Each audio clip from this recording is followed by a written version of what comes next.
Survival House Network.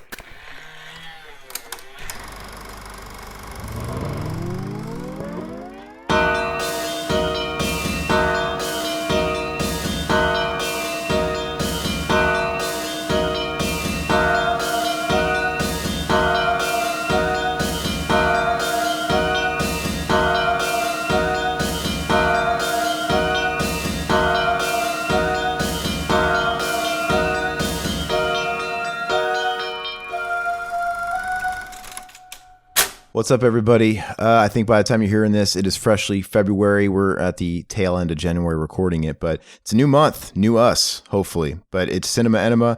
I don't think, did we have a Cinema Enema in January, or did we omit that for Jean-Claude? This is the January. Oh, but it's probably coming out in February. Gotcha. Well, this one's special because we have Riverman. Say hi. Hey, boys. And usually when we have a guest, well, maybe not all the time, we give them the delegation of choosing the movie. And Riverman chose, last time he was on, he did Poughkeepsie Tapes. Did he do better this time? We'll find out. But first, at the top of the show, we're going to kind of just go through the motions like we normally do. We break it up. We talk about news, what we've been watching.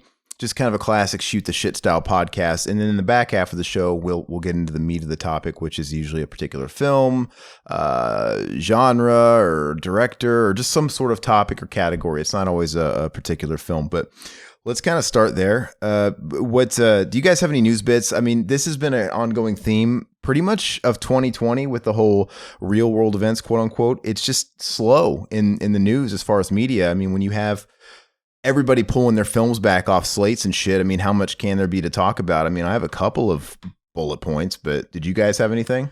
Freaking WWE Network is gone now. It's going to Really? What's it called? It's going to Peacock now, so now you can get it cheaper, basically. Oh, like Shit, all the same content? They're not gonna gimp the content? It's everything? It looks like it. Looks like it's all the same. And like you can get Peacock a version with ads for like $5 a month. And like the stuff that they show on the WWE Network was already having ads apparently. So like it's cheaper. No now. different. You know, I've been wanting to I think I might even try it tonight. I want to get at least a trial just to check it out, the Discovery Plus. Dog, you gotta watch that. My Feet Are Killing Me and Dr. Pimple Popper. I don't want to watch Dr. Pimple Popper, but you know, because it's That's amazing. because it's a lot of all the shit under their umbrella, right? So it's like is it A&E? Is it no? It's the Travel Channel. It's Learning Channel. You haven't lived until you see a grown 50-year-old man go into Dr. Pimple Popper and get a fucking big ass goiter on the back of their neck drained. It fucking every time it's just like, I gotta see what's in this shit. What is it? You think it's pudding? Well, I think it's That's fucking disgusting, man. I can't watch it's that good. shit. I'm noticing that, you know, when I don't want to think too hard when it comes to movies, you know, sometimes I like watching those types of movies that really make you go, But then sometimes I want to watch popcorn bullshit. Like I can actually, you know, I have a somewhat appreciation for Paul W.S. Anderson, right? Because his fucking dog shit is just junk food, mindless. When I'm in that zone in TV, I want to watch 90 Day Fiancé. I don't want to think. You know, I'll watch a series. 90 Day Fiancé is great. We watch that all the time. Yeah, I mean, I love binging a really good show and shit, but I can't do that all the time. Sometimes I just want to. My 500-pound life. Oh, there's a 500-pound life? You gotta watch My 500-pound life. I could watch that and be like, this is what I could have been. Well, so I'm going to try that. I want to watch that Ozzy and Jack Osbourne history show. I wonder if that's any good. Dog. But anyway, as far as news, the only thing that I could find, or a few things, was I guess John Carpenter's kind of back. Did he say, was there an article out there that he said, hold on, I'm going to read it right here. He's joining the podcast club. Is that what's going on? John Carpenter. Yeah. John Carpenter working on new directing projects. Halloween and the Thing director John Carpenter is a legend, obviously. This is according to Dread Central. Obviously, but will he ever helm another feature film? And I guess he told the Daily Beast, you might. He says, I'm working on a couple of things, he says, but I'm not doing anything for a while until the world comes back and rights itself. It's insane now. It's nuts. I'm not going to go out there and get sick. So I guess he kept it kind of vague, but That's actually a lot more than what he was doing. He was sitting on his ass collecting Halloween checks. That's separate from what I read. He's doing podcasts now, so fucking we're gonna get the insight inside the man's mind. I'm blown away sometimes at the people that have podcasts, right? You just should assume now that someone who has any kind of fan base, even if you thought they were long dead or irrelevant, you're better off assuming they have a podcast than not now, right? Exactly. And a lot of these comedians that are funny stand-up comedians have the shittiest podcasts. I tell you what. You can't give that shit away for free. You gotta say all your good shit. You gotta say. See, like whenever I'm just coming up with such fucking gold shit. Like I'm just dancing around gold clusters. I'm just like I'm at the point where I'm just like, should I save that for a fucking good like this episode or that episode? It's just like it's just pouring out of me. But they gotta fucking think about it. They gotta I can't give all this shit out for free. I gotta save it for the fucking stand-up special. Well, I mean, you're drinking your own piss like Kevin Costner. Well, so let's not get ahead of ourselves on that fucking movie. Let's not get ahead of ourselves. But did I ever bring up that I actually drank piss without being recorded not that long ago? Oh, I've heard about it. Yeah, we weren't even recording an episode. We weren't doing a live stream or anything. I was watching I was watching a TV show, and I was fucking drinking the clear America in the bottle, not the cans. And, like, I had one sitting on the desk from, like, earlier when I peed in it. But, like, yeah, I was just watching the show, went and grabbed it. I grabbed, like, wow, why did I put it there? That's really awkward. I had to bend my arm to get that. That's weird. And then, like, watching the show, I'm laughing. I was watching the Eric Andre show, and I wasn't paying attention. Just fucking took a drink. Fuck. I just drank piss for free. Not even being watched.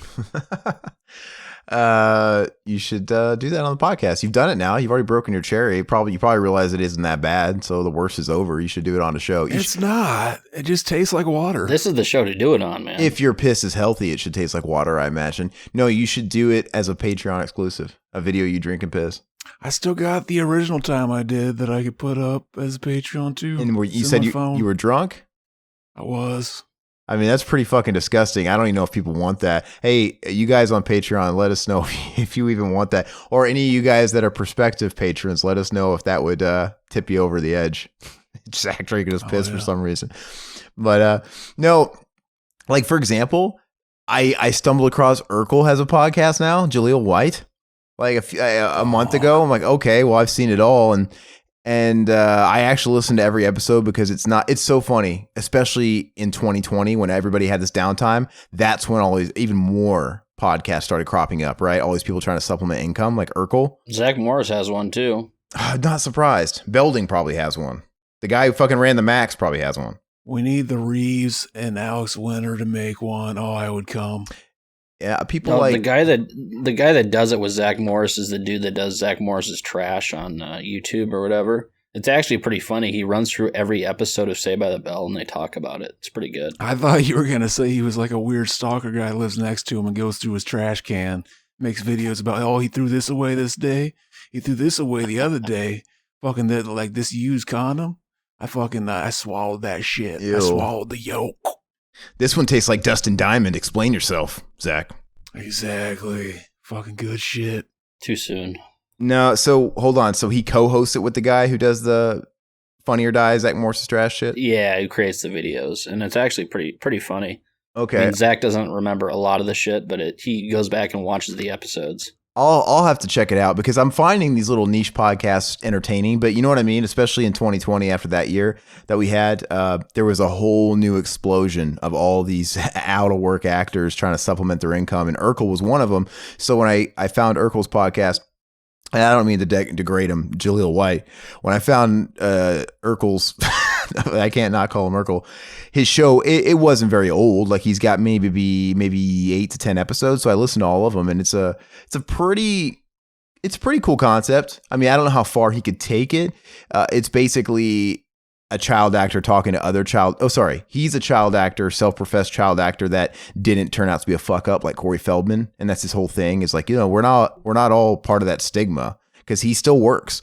He's still a working actor, and you always see him out there, and he's not poor, and he's not strung out. He's fine. His parents didn't fuck him over. So it's all about breaking that that stereotype. And he talks to other child actors that got started then that also are the same. So he'll have people like Everybody Hates Chris guy on there. He's had Melissa Joan Hart, on there, Sabrina the Teenage Witch, and he's had I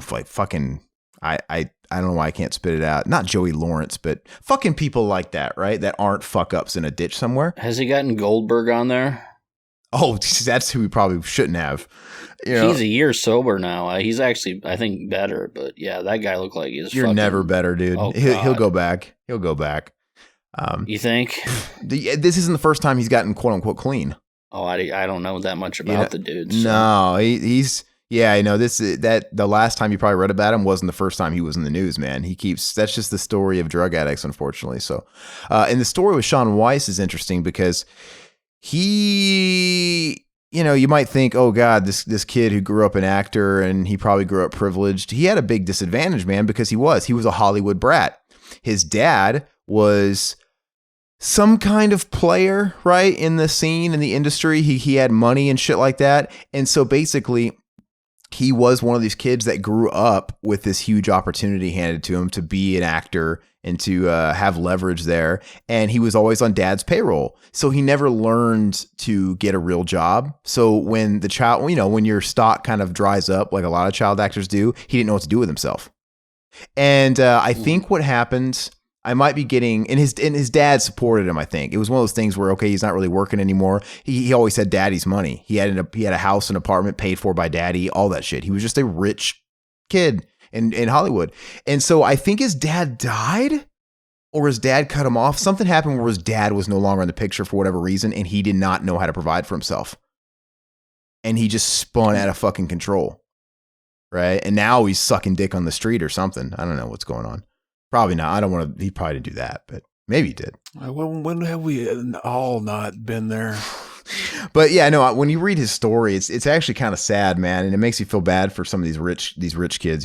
It's like in that movie Richie Rich with Macaulay Culkin, where what was it? Remember when he leaves? He does at the start of the movie. He goes and does the socket wrench presentation. They give him the socket wrench for his dad. He's there on behalf of his father because his father couldn't make it. And then like somebody says, "Poor kid." She's like, what do you mean poor? He's the richest kid in the world. You don't have kids, do you, Dave? Right? So it kind of reminds me of that, dude. It's like, fucking, yeah, poor kid. This fucking rich Hollywood kid that's just, I don't know. It doesn't necessarily set you up for success, but enough about that. But Urkel's podcast is pretty interesting. And he talks, the most fun part is, as a fan of Family Matters, he gives a lot of background story to the set behind the scenes, and it's really funny, man. And you can tell he doesn't want to talk too much about the negative aspects of it, like when it involves direct cast members, but he has hinted at Reginald VelJohnson, and he's hinted at, obviously the big controversy with Family Matters was it was Reginald's show.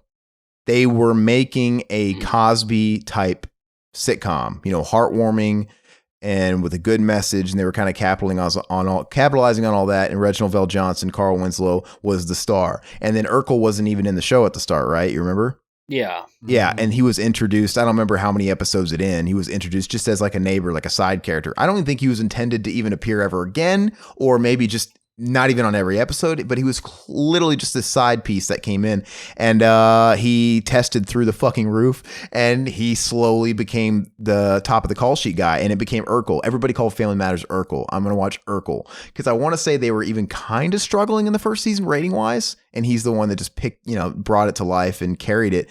And I think that never sat well with Reginald VelJohnson. And he said he used to flex a lot on set. Like he was bitter about it, right? He says the thing about call sheets is they never update those. It doesn't matter what happens at the end of the show or by season 8, this person's the one. It doesn't matter. For example, Reginald VelJohnson was at the top of the call sheet from day one. They never moved his name, even though it was Urkel keeping the show on. And he was the star player, and every fucking episode was centered around Urkel. It was so it didn't matter. So he would use that as a flex and a power move whenever he wasn't getting his way. Like, I'm top of the call sheet. That's my parking space. And it's like, yeah, okay, well, you're kind of grandfathered into that top of the call sheet, but it doesn't really mean dick anymore, right? What would they have done if season 6 they just all of a sudden say, fuck it, we're changing it, we're putting Urkel at the top. You suck. Have you guys seen that Key and Peele skit? No. It is the fucking funniest fucking skit in the world. I'll have to send it to you after this podcast. But it's so fucking funny, and it parodies all that stuff so well. And they actually talk about it on the podcast at one point, but it's really good. So yeah, I'll listen to the Zach Morris one because I'm kind of having fun with those, and they're cool because I mean it's still kind of cheap because I still feel like podcasting was the everyman's medium, but you know what? People like Zach Morris are people too, and to me, they still don't feel super corporate. It still feels like if you're listening to a Zach Morris podcast or an Urkel podcast, we're really just kind of getting a peek into their everyday normal person life, and it's kind of interesting. So, does he actually call it the Zach Morris podcast? It's not his real name. What is it called? I don't know. What's it called, Todd? Oh fuck. I'll have to look. This is Zach Morris Park. Just like Urkel isn't. It's not the Urkel podcast. I don't remember what it's called. But and the title of the Urkel podcast, he has a theme song recorded and everything else, and it's like a parody of Family Matters. So he really like embraces the Family Matters. He's not shying away from that too. But he's really fun. He's really charismatic and Zach to the Future. Zach to the Future. Okay, I'll have to check it out. Continuing on with news. See how we're bloating this news section because we have no news. We're talking about Urkel and shit. That's fine.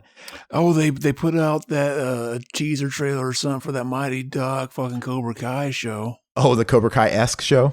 Yeah, I didn't watch it. Yeah, so I didn't watch it either. I'm really hoping that Emilio Estevez actually has a sufficient role in it because I'm kind of worried he's going to play like third fiddle or it kind of be like a Fuller House situation where John Stamos shows up on the first episode to kind of please everybody and then he disappears until... That would be stupid. It's going to be like Mighty Ducks 3. Well, you know what's funny is I always remember Mighty Ducks 3 as that movie where Gordon Bombay's not in it, but whenever I go back and watch it, it's like, oh, he's actually in it more than I gave him credit for.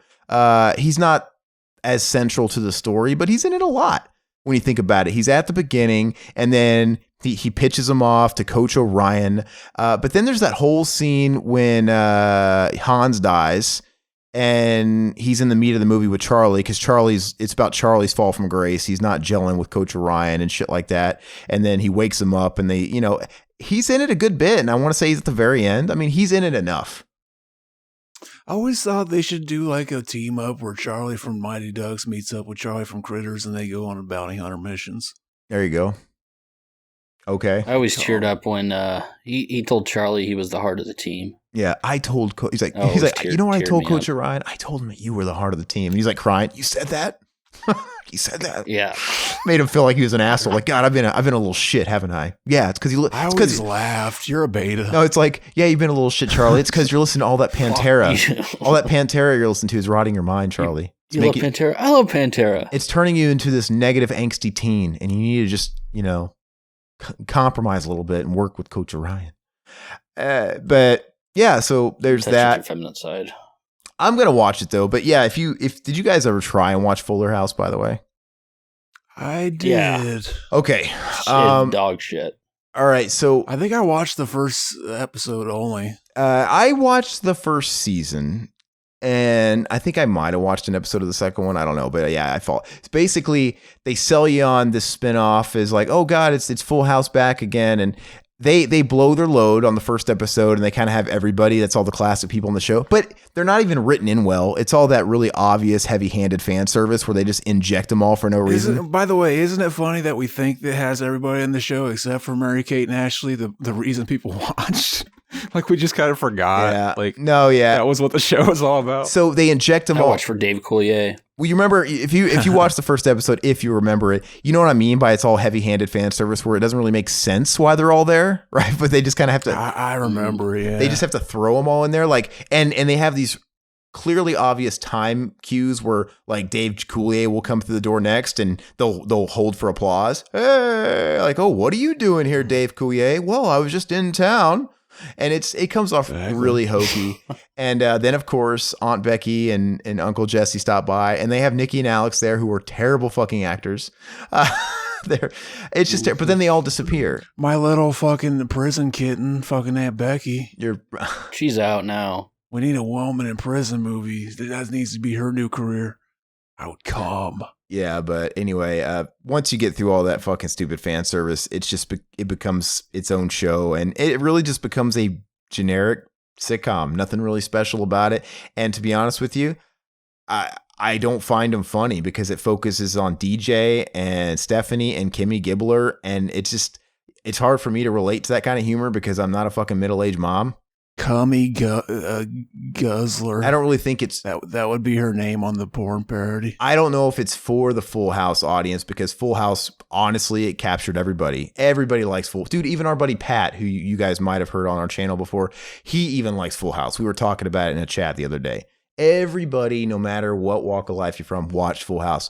But this Full House, it pretty much, I think, only gravitates toward a middle-aged woman audience, I would imagine, right? That's the way it feels to me. Yeah, So you gotta know all the fucking Fuller House references so you can go out and pick up the women's. Gotta get that pussy wet. The only other, well, I got a couple more things. Well, Eli Roth, they already announced this a while back, but first of all, he's doing a Borderlands movie, which is odd to me, right? Why? I don't know, because you know what? Isn't it funny how they keep trying to make video game adaptations a thing? They really keep trying. People don't even play Borderlands for the story. It's like fucking, it's just like, oh, this is a fun game to fucking turn your brain off, listen to stuff, fucking just like go around doing missions. What are you gonna make a movie about? Let's make a movie where you just turn your brain off and put on a podcast. We'll just show you some fucking cool shit on the screen for a little bit. But it's really interesting how they keep trying to make the adaptations work. I mean, they're going to keep trying to chip at it because video games just keep getting bigger. The audience is big. They're too big to ignore. So they're going to keep trying. I think eventually we're going to get to a point where they're respected. Like, it's just going to take one movie, right? And one movie to make a huge splash or whatever. But Eli Roth's Borderlands, I guess the news is that Kevin Hart joined the cast, which you can't get rid of Kevin. Kevin Hart's a cockroach, dude. He is fucking everywhere. Everywhere. He does, and not even just movies. He's in every fucking other movie that comes out, but he's pitching every product. I like his comedies. They're good popcorn movies. He's hawking every product in commercials too. He's everywhere. When I watch YouTube videos, he's in every fucking ad hawking something.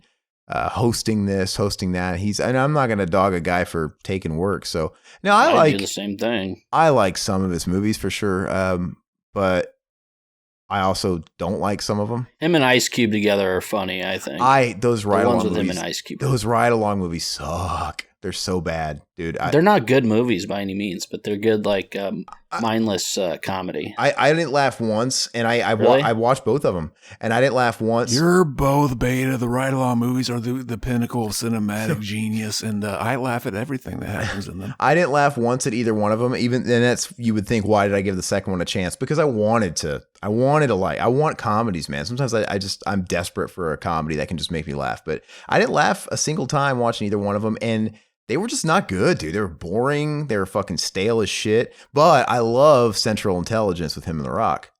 That was fucking hilarious. I love that one. Yeah, so, it was pretty good. I mean, Jumanji. He's hysterical in Jumanji. But the second Jumanji's dog shit. It stinks, dude. It's terrible. And I don't know about you, but what? Whose idea was? Yeah, the first Jumanji was funny and fun. Whose idea was? Hey, everything they liked about the one with Robin Williams, the first one. Well, yeah, okay, you know what I mean. The second one, then the first one with The Rock. But they had a huge hit on their hands. So whose idea was it? Hey, everything that worked, let's change it. Let's make The Rock a different character. Yeah, right. And it fucked it all up because The Rock that everybody liked was channeling a different avatar or whatever, so it wasn't the same guy. And then you have that annoying bitch Awkwafina, dude, annoyed the fuck out of me, which she was trying to do her best Danny DeVito impression the whole time because it was supposed to be Danny DeVito in her body. Oh, yes. I was cringing, dude. Why is she named after a water? Because she thinks she's hip and edgy or something. She spells it all, different. But I found her very fucking annoying, and yeah, it's just a shitty movie. It's sequelitis, but worse. But yeah, anyway. Yeah, it's pretty bad. And the last news bit that I had was they released yet another, get ready for your, you need your shields, Zach, because you don't want to get Mortal Kombat teaser on HBO Max. Oh, how was that movie there? It's not out. You mean the screening? The screening. I didn't get to. I've already been over this ad nauseum on the podcast, so I'm not going to go over it again. But that was a huge nightmare. Oh, okay. We didn't talk about this. Okay. I didn't get admitted. It was a huge nightmare. Oh, Yeah. In a nutshell, sucks. I was there for like fucking 4 hours. I was the second person in line. Tons of people ended up showing up. And even though I was the second person in line, let's just say I got fucked and I didn't get in. It was just a mess the way it was organized. But it is what it is. The movie comes out in April, and I'd rather watch the finished product anyway. It is what it is. But I think a week ago or 2 weeks ago, they released really a real teaser of it. It hardly showed anything. It showed a split second motion shots, and then they released some behind the scenes photos on Entertainment Weekly. Well, they added another teaser that was in a greater HBO Max advertisement for their whole, streaming in theaters, right? They're doing with all the Warner Brothers flicks this year, and it showed more footage of that movie. And the more I see it, the less it looks like Mortal Kombat to me. So the less I have expectations. But we'll see. But it has sort of sparked my interest in Mortal Kombat as a whole in the movies. And I've gone down the rabbit holes of watching YouTube videos and interviews with people that were involved with the original 95 Mortal Kombat. There's some pretty good panels, like discussions, like people that have held Mortal Kombat events in the last 5 years where they've invited Paul W.S. Anderson and Lyndon Ashby and Robin Shue and shit, and some really good panel recorded audience footage and really cool interviews and stuff. And so I don't know. I just been wanting to watch that movie over and over again. So that's all I got for news. If you guys have anything else you want to add, Todd, have you watched your Dawn of the Dead set yet? Any little mini reviews on that? I haven't. No, I have been holding off on that Dawn of the Dead set, and but I have watched quite a bit of shit. Well, okay, I'll run through it really quick. You start. You take it. So some of this stuff I picked up on the cheap. I've been finding some good deals over the past couple months, but I picked up Toolbox Murders. I watched that, Ew. the original one, which I Oh, really dug. I like the original one. The original. The sequel is terrible. Yeah, that remake was fucking garbage. I watched that. I do have Chiller now, so I rewatched Tenebrae, which is probably my favorite Giallo. I fucking love Tenebrae. I watched that. My favorite was always Opera. Opera? Okay. I haven't seen Opera yet, but... Oh, it's donk. Iron Maiden soundtrack. Yeah, Tenebrae, just the fucking twists are crazy in that. I've been on a big cannibal kick, so I watched Eaten Alive, cannibal movie, and I really dug that. Yeah, that was one I really wanted to do for our cannibal exploitation. We didn't get to that one. Yeah, I might have a few for you if you guys do another one. I finally watched. I never seen Deep Red before I watched that. It was solid. It wasn't it's not as good as everybody says it is, but it's a solid movie. It has a nice twist in the end. Beyond the Darkness, I watched that one as well, and that's more of a sleazy type of film. Mm-hmm. But I watched those, and other than that, I think I watched a few more. I have watched the Heaven's Gate doc. Hell yeah. I talked to Zach about that a little bit ago, and I really enjoyed that. Mm-hmm. My wife wasn't a big fan of it because she was kind of bored because it was so informative. She really liked... What's that? Yeah. So would you say, like, if anybody that listened to the podcast, like you were saying there's not much new in there, but like you still found it interesting because you always liked that whole story? Yeah. The whole story is just batshit fucking crazy, which I love that story. I highly recommend. There's a podcast on Apple or iTunes or wherever, and it's like an 8-hour, and they get into the lives of the actual the cult members and the leaders and everything, really in depth. So I highly recommend checking that out too. Maybe you can watch this first, but if you want to get more into it, listen to it. You know what's funny is, like, back in the day, I had a friend that me and him, we were always like, our dream was to start a Heaven's Gate band and all wear like the fucking track shoes or the track suits and the fucking Nikes. Oh, the Nike decades. Change our names to like names with like dough at the end of them or whatever it was. Odie. T and Doe. Yeah. Yeah, we were gonna like, Zach Odie and fucking Sean Odie. Jacoby Shaddix, dude. They did that on Papa Roach. Todd Odie. Ironically, though, we discovered that basically everybody else had the same idea. So there's a bunch of bands that do that. Oh yeah, and those bringing back to those shoes. Those Nike Decades are on like eBay for like $2,000 because they went out of print. They stopped making them right afterwards because of all the deaths and everything. But it's solid, doc. Very, very solid. I would also recommend. I think we might have talked about this with Aaron. Is the Night Stalker? Richard Ramirez. Yep, Night Stalker. I started watching that one recently. Yeah. And fantastic. When we get to me, I'll give some intel on that one because I have some opinions about it. But other than that, wife's watching Breaking Bad, so I'm rewatching that because I do want to watch that. I hear it's a shitty movie that's on Netflix. What's that? El Camino, but I still want to watch it. So I never watched it. Brush up on it. I never watched El Camino. I just kind of forgot about it because I didn't jump on it right away, and it just got buried. It seemed like nobody was talking about it, and I got forgotten. Well, I didn't hear anybody say it was shitty. Are people saying? Well, I listened to some podcasts where people weren't very impressed with it, so I mean, that's all I could say about it. I just forgot about it, and I never got around to it because it just seemed to get buried, right? Definitely don't build it up like it's some crazy fucking gonna blow your mind. It's basically just an extended last episode, really. Which I'm not a huge Better Call Saul fan. I think it's a solid show, but I mean, it's no Breaking Bad in my opinion. But I don't know. Oh yeah, that's the stuff I've been watching. So, has your wife never seen Breaking Bad? Is this her first run through with it? Oh no, this is our second run through. Oh, okay. But we actually talked about this. We can't really find any shows that we can binge right now because I mean, we've pretty much gotten through everything. I've been trying to talk her into Bosch, which I watched the first season. It's on Amazon. It's fucking great. I love Bosch.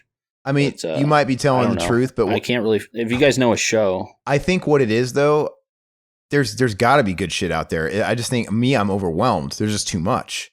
Like you can't say you've watched everything because there's like a million awesome shows that everybody can't shut the fuck up about coming at you every which way from Sunday. And you just honestly get turned off because there's so much option and you end up just fucking going into like a movie mode or something and just not watching anything. I haven't even watched Ozark, right? Oh, you haven't watched it. Okay. Ozark's good. No, it's really good. There's just so much shit out there. It seems like we've seen all the crime dramas unless somebody else can mention one, but that's worth a shit. But I don't know. I've been looking at all the streaming services. So what do you got, Zach? Yeah, I've watched the handful of movies this year so far, just the first month of the new year. Most of the stuff I watched is the stuff we're doing for the podcast, but I watched Johnny Mnemonic with our boy, the Reeves. Yeah, I thought it was so dumb. It was I gave it a 6. I thought it was dumb enough to make it entertaining. I watched Johnny Mnemonic. I remember renting that on VHS, and I thought it was like the coolest fucking movie ever, dude. I don't know. I saw it once in the in the late 90s, early 2000s. I don't know, but yeah, I kind of remember it, and like I said, I remember Dolph Lundgren. I remember Henry Rollins, and I remember who's in it, but I went back the past couple of years. It's a pile of shit. Okay. Wait, you saying that's the only movie you watched, Zach, in January? Nope. I watched a documentary called "Are You Autistic?" and I walked away thinking maybe. That was my one-word review of it on Letterboxd, too. And then I watched a movie Aaron's been talking about how he watched it when he was a kid, and he's been wanting to watch it. I watched HauntedWeen. Oh, my gosh. Was that good? I've been meaning to see that. Dude. We found out that basically the only reason he knew about it and nobody else knew about it is because he lived in Kentucky, and it was made in Kentucky. It was like a fucking, it was like a... Quick bio. So I was living in a small town of Danville, Kentucky, and this movie was filmed in Bowling Green, Kentucky. And the only reason I knew about it, nobody else seemed to know about it, and I even had a hard time, because we used to rent this in like 1995, 94, 95, 96 or whatever, somewhere in the mid 90s. And this is kind of the genesis of the internet. So basically, even when some years had passed, even in so much as like 2004, when I would try and Google that damn movie, I couldn't find anything. Like I didn't Mandela effect this. It exists, right? It just took forever for it to kind of even get online. And yeah, it's because it was filmed in Bowling Green, Kentucky on a micro budget, and the people who made it only got it picked up in Kentucky. Like they had it, like they probably literally put that damn movie on rental shelves, mom and pop brick and mortar rental shelves themselves in Kentucky. So yeah, something like that, but continue. I found out some really interesting trivia while watching it. I found out that, remember Uncle Bill from like Dead Pit? Uh-huh. Yeah. Mm-hmm. That guy literally he's just playing a character that's in the movie.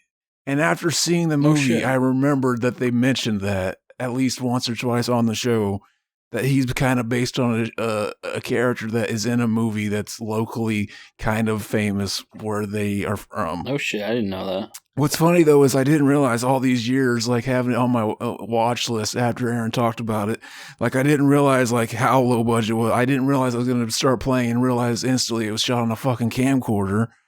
But like, yeah, it was, it wasn't great. I gave it a 5 out of 10. It was serviceable. I actually like some of those shot on video movies, but yeah, a lot of them were fun. Video Violence 1 and 2 are fun.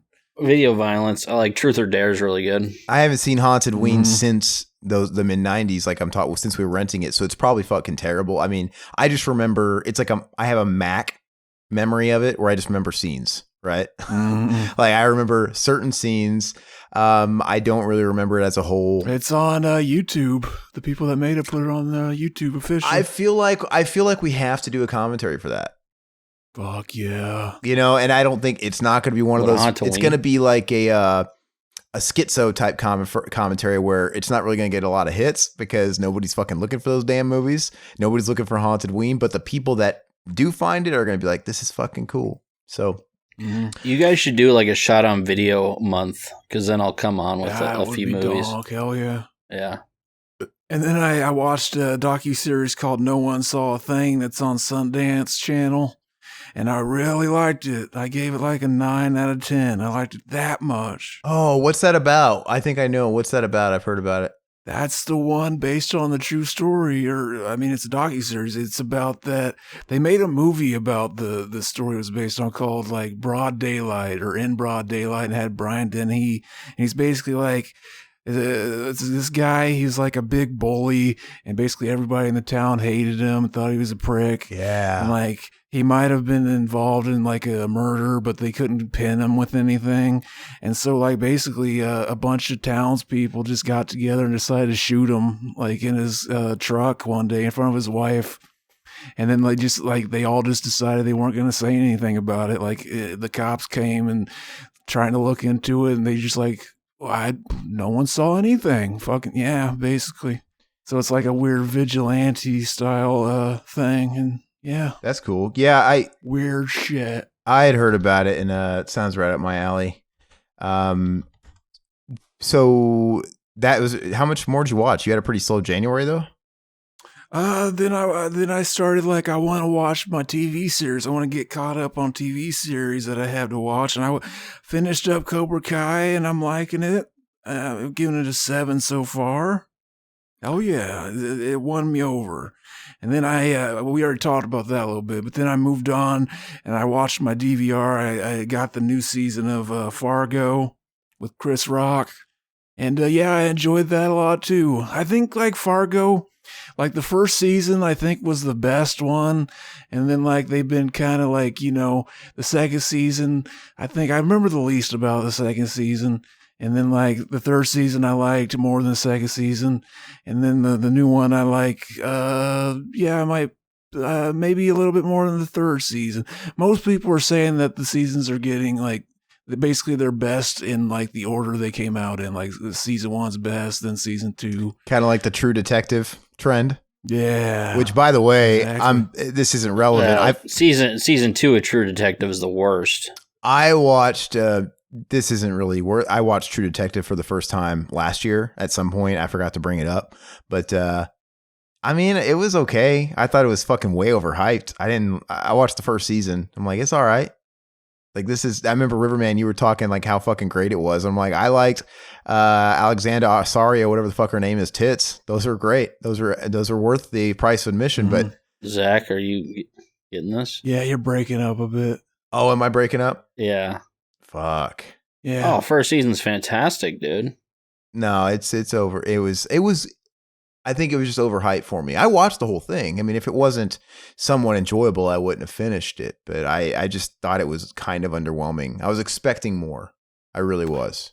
It's if you don't know what you're expecting going in, it's very character driven, very like just two guys talking most of the time. Yeah. How are you saying that when you see probably the nicest cans ever shot on film? Well, I was breaking up and you said you couldn't hear me, but what I said when you couldn't hear me was the price of her tits was worth the price of admission.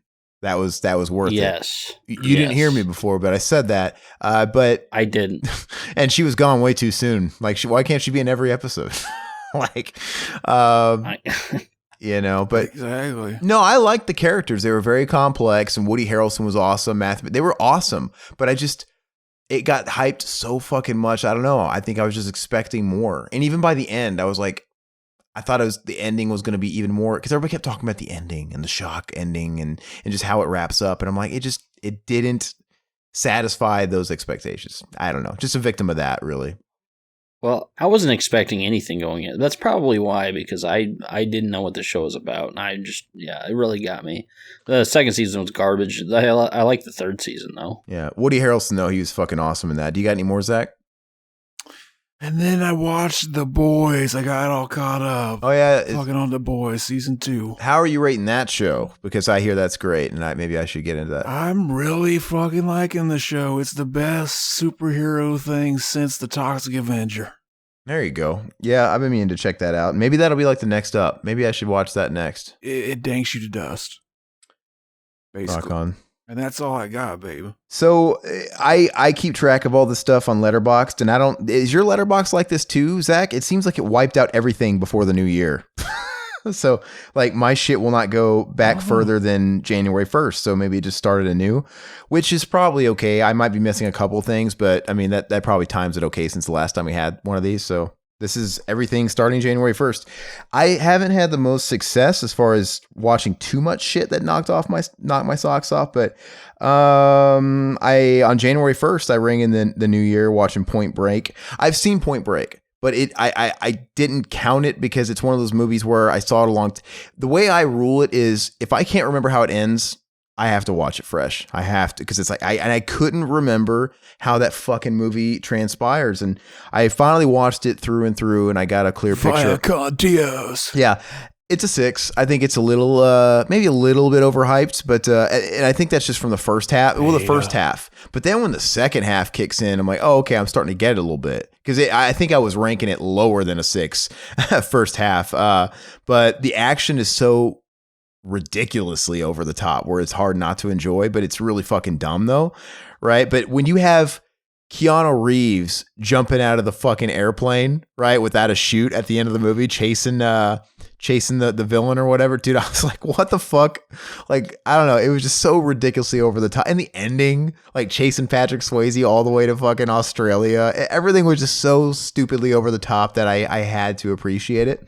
But I gave it a 6, you know. It's nothing that's going to be in my top action movies at all, but very low T, Aaron. Let me I watched, for anybody out there that likes turtles like I do, I'm turtles obsessed. I watched, I actually bought it on Vudu. They came out with a really cool documentary called Turtles Forever, and it's all about the Ninja Turtles and the inceptions with the comic book and the creators and all that good shit all the way through the TV show. They're beta. They should have called it Turtles All the Way Down. Well, no, whenever you see a documentary like this that is covering years and years of some kind of beloved franchise or something that takes nostalgia, I never think they're quite perfect. A lot of them are often good, but they're kind of easy to be good because they're scratching that nostalgic itch. It's like that Nickelodeon one I watched in December.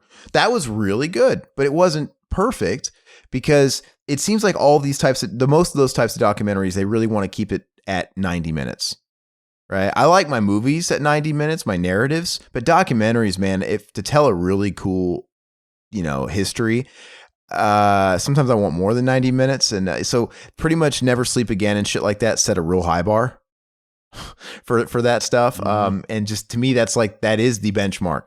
But just like the Nickelodeon documentary, The Orange Years, this one, they wrap it up in like 90 minutes, and they like to market them as sort of the most what's it called? Completes. Like, it's not really complete. Like, they kind of gloss over certain things, and they kind of go through every period with Turtles Forever, but they kind of don't really go into the bad shit or the negative years, because like everything, there's always like dips and shit. They don't go into the divorce of, you know, Peter Laird and Kevin Eastman and shit like that happened too much.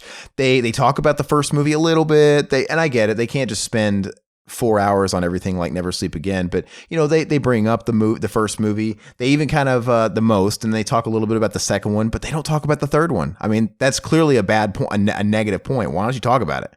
Right? Exactly. Fucking talk about all that shit. I want to see all the nitty gritty. They talk about they keep it all sunshine and rainbows, which is kind of the only downside to it. But did you ever watch Crystal Lake Memories, the other documentary by the guys that made that? I started watching it. I didn't finish it. I'm just not quite into the behind the scenes of Jason as I am Freddy. It just doesn't interest me quite as much, and I didn't finish it. But I probably need to. Very beta. River, did you watch it? I watched the Friday the 13th one. Yeah. I couldn't get through it all. It's not as really. Never Sleep Again was fantastic. It's not as interesting as Never Sleep Again, right? There's just too many movies for Friday the 13th. I do like Friday the 13th, but there's too much. It is 7 fucking hours long. And then Never Sleep Again, I think the Freddy movies, they stand apart so much better than the Friday movies to me. They're so unique from each other, more so. And I don't know. I just find the behind the scenes of each one of those a little bit more fascinating. And I love the whole New Line Bob Shaye story. I think it's all very riveting. And I just like the story and the origin of the first movie, and, you know, sort of kind of that weird underdog story of where everybody who worked on it really needed it to work, right? Everybody had everything to gain. And it's just a great story. Mm-hmm. You know, whereas not to piss on Friday the 13th, but, you know, it was kind of capitalizing on a wave Halloween started. And I felt it's not quite as interesting. I don't know. But you were never a Friday the 13th guy. I'm not a huge Friday the 13th guy. I do love Friday the 13th. No. I do really like it. But what else did I watch? But anyway, that Turtles Forever documentary, it is good. I give it a 7, you know, or I at least I gave it a 7. But, you know, it's just it's like when you write a tell-all, but if you're writing a biography, it's like, you know, those autobiographies where people just make it look all fucking great. Like, well, no, where's the shit? If you're going to write a biography of yourself or whatever, you got to be prepared to go everywhere, or don't write it at all. So that's the way I feel more documentaries should be. But anyway, the Turtles one was fun, nostalgic itch. I watched Mad Max Fury Road finally. Todd, I was shocked. I stalked your letterbox and saw you gave this a fucking harrowing score. I fucking hated this movie. Dude, I think you gave it like a 1. Really? Yes. I thought it was crap. I couldn't get through the first half hour. I thought it was a 7. It was you know, it was obviously a very visual narrative. You know, not a whole lot of dialogue going on. You know, Tom Hardy doesn't really say too much at all. But you know what blows me away? I respect your opinion. Everybody's post-apocalyptic film are different. We're about to get in one here soon, right? Yeah. I'm sure we will. Bite your tongue. But anyway, it just blows me away. It just goes to show. I think sometimes it's time and place too, because it blows me away that you give this movie 1 star. You know, and it's basically it's just a physical movie. It's a very visual thing. But at the same time, Top Gun, you claim to be your favorite movie, which is all visual. It's all just visuals. Well, so it's my top 5. Yes, time and place, man. It is visual. Maybe you can understand why I watched it. But I also grew up with that movie. But when I watched it 2020 for the first time, you could probably understand why I shit all over it. I'm like, I don't get it. You can't watch Top Gun in 2020 for the first time, Aaron. Yeah, you wanted me to. Why'd you want me to? Well, you can't. There's certain movies you can't come out and just watch, because I mean, you're not going to have the same appreciation for it as, you know, what it was at the time. Yeah, same thing with video games, man. There's a lot of video games that I missed in a certain era, right? I've been watching a lot of like YouTube type documentary things about certain systems like 3DO and shit like that, and Jaguar, like this. And there's some people that are like, oh yeah, these are the gems of the system. Like, yeah, you know what? If these games really were at least good and hidden gems and just sort of got buried on a forgotten console, there's no, if I miss the boat, I missed the boat, because I could go back and try and play those archaic pieces of shit now, and they're not going to be good, right? Like like the original Alone in the Dark, Zach. You ever seen footage of that? Yeah, it predates Resident Evil, and I'm like, maybe back in the day that would have been fucking cool when PlayStation didn't even, PlayStation really wasn't out yet. It kind of 3DO and beat PlayStation at first out. Yeah, that might have been fucking awesome, but there's no way I could play Alone in the Dark now. Look at that shit. That's like a kid going back and watching the Superman movies for the first time.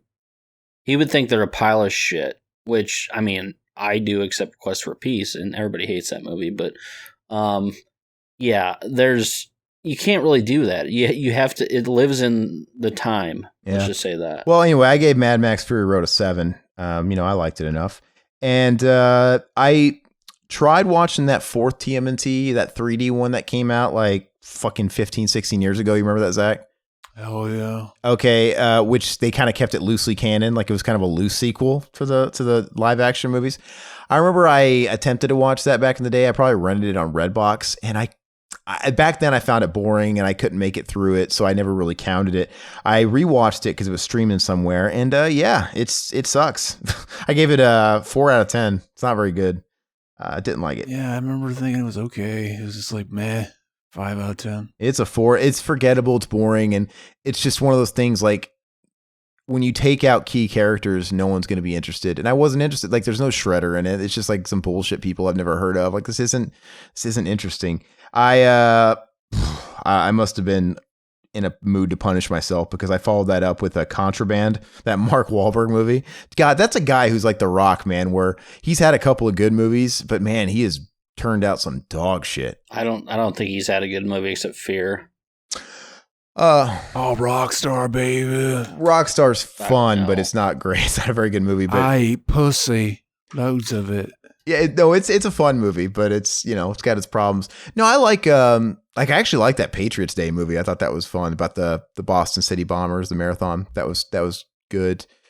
He's got good movies here and there, but like most of them are dog shit that he just kind of turns out. The Happening. The Happening. Terrific film. It's terrible movie. We should do an M. Night Shyamalan exploitation sometime. I would do it.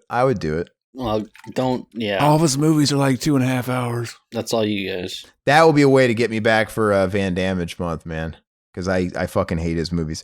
But Contraband is just a slog. It's boring. It's forgettable. It's like a 5 out of 10. It's just another bullshit Mark Wahlberg movie. I watched you know what? I'm so sorry. I fucked up. Turtles Forever was something different.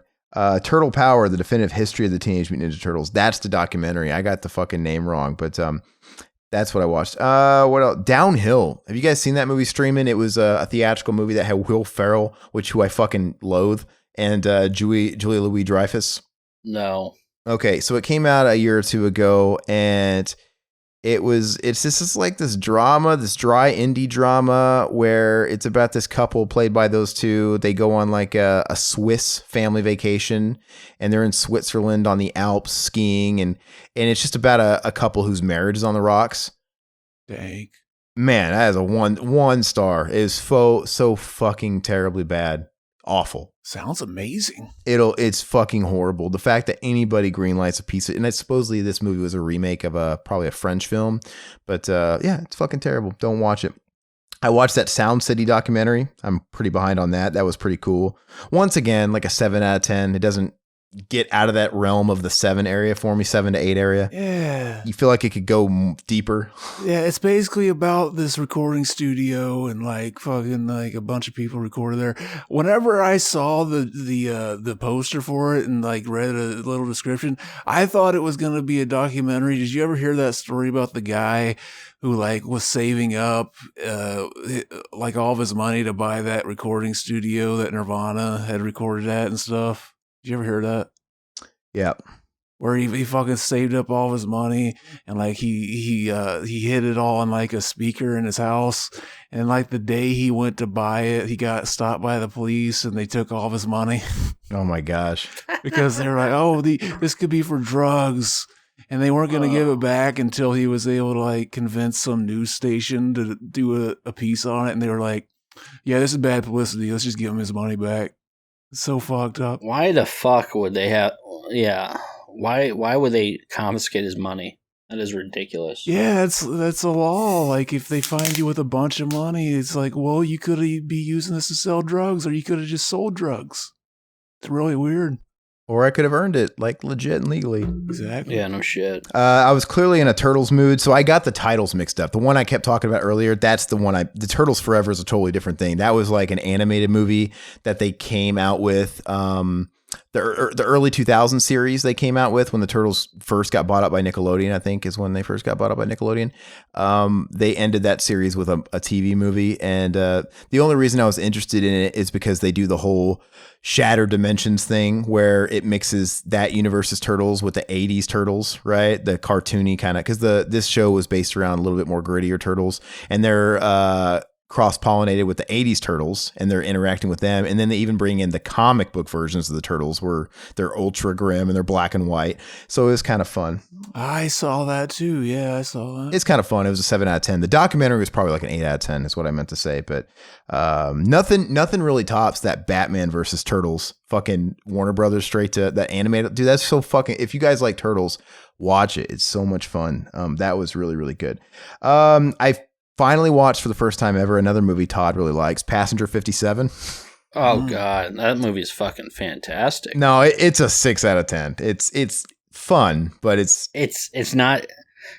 I'm not saying like it's a great movie by any means. It's not even. It's entertaining, dude. It's entertaining for when I say 6. That's like a one-time watch. I'm never gonna watch it again. That's what it is, dude. It's a VHS rental Saturday afternoon movie, dude. But it's fucking great. What's that one about? I don't recall it. It's about Wesley Snipes. He's a plane. It's Air Force One without the president. Oh, okay. You know, but basically, here's my review of it that I wrote on Letterboxd. I wrote this on Letterboxd. Yeah, it's 1992. This movie is basically every other plane hijacking movie in existence, except with a smooth jazz soundtrack that would make Kenny G's pussy wet. And LOL at Tom Sizemore at the end, telling the reporters that their anti-terrorist program was a success with this outcome. And I'm like, were we watching the same fucking movie, Tom? I'd think terrorists wouldn't even be allowed to infiltrate a commercial airline in the first place if that had been a success. Hold on. And when I said, not to mention the hostages that were killed in the process. Yeah, the end of the fucking movie, if you remember, Todd, Tom Sizemore, he's working for the airline, and they say that like during the whole hostage and shit like that, when Wesley Snipes is communicating with them, they're talking behind the scenes like, well, if this turns out well, we'll use this as like a big advertisement for our anti-terrorist thing being a big success, right? Like we'll spin it into a positive thing. And so he lands the plane and everything happens. The bad guy ends up getting arrested, whatever. And they're interviewing Tom Sizemore, and that's what he does. And I'm like, what? No, it wasn't a success because these terrorists got on your plane. They got on your plane and people died in the movie. Fucking passengers got killed. Like just because they got the plane landed. Oh, yeah. Just they got the plane landed before everybody died doesn't mean it was a fucking success. It's so fucking ridiculous. But yeah, it was a 6. Well, it's back in the day when you can actually have terrorist movies, and now people are so fucking butthurt about everything that you can't have terrorists on planes or anything like that in movies anymore. Yeah, but this is one of those movies that pretty much was in the wake of Die Hard, right? This is one of those movies that Die Hard begat. Yeah. Right? And that's why they give it the credit for being the father of modern action. I think just because it was copied so much. We have so many Die Hard clones out there.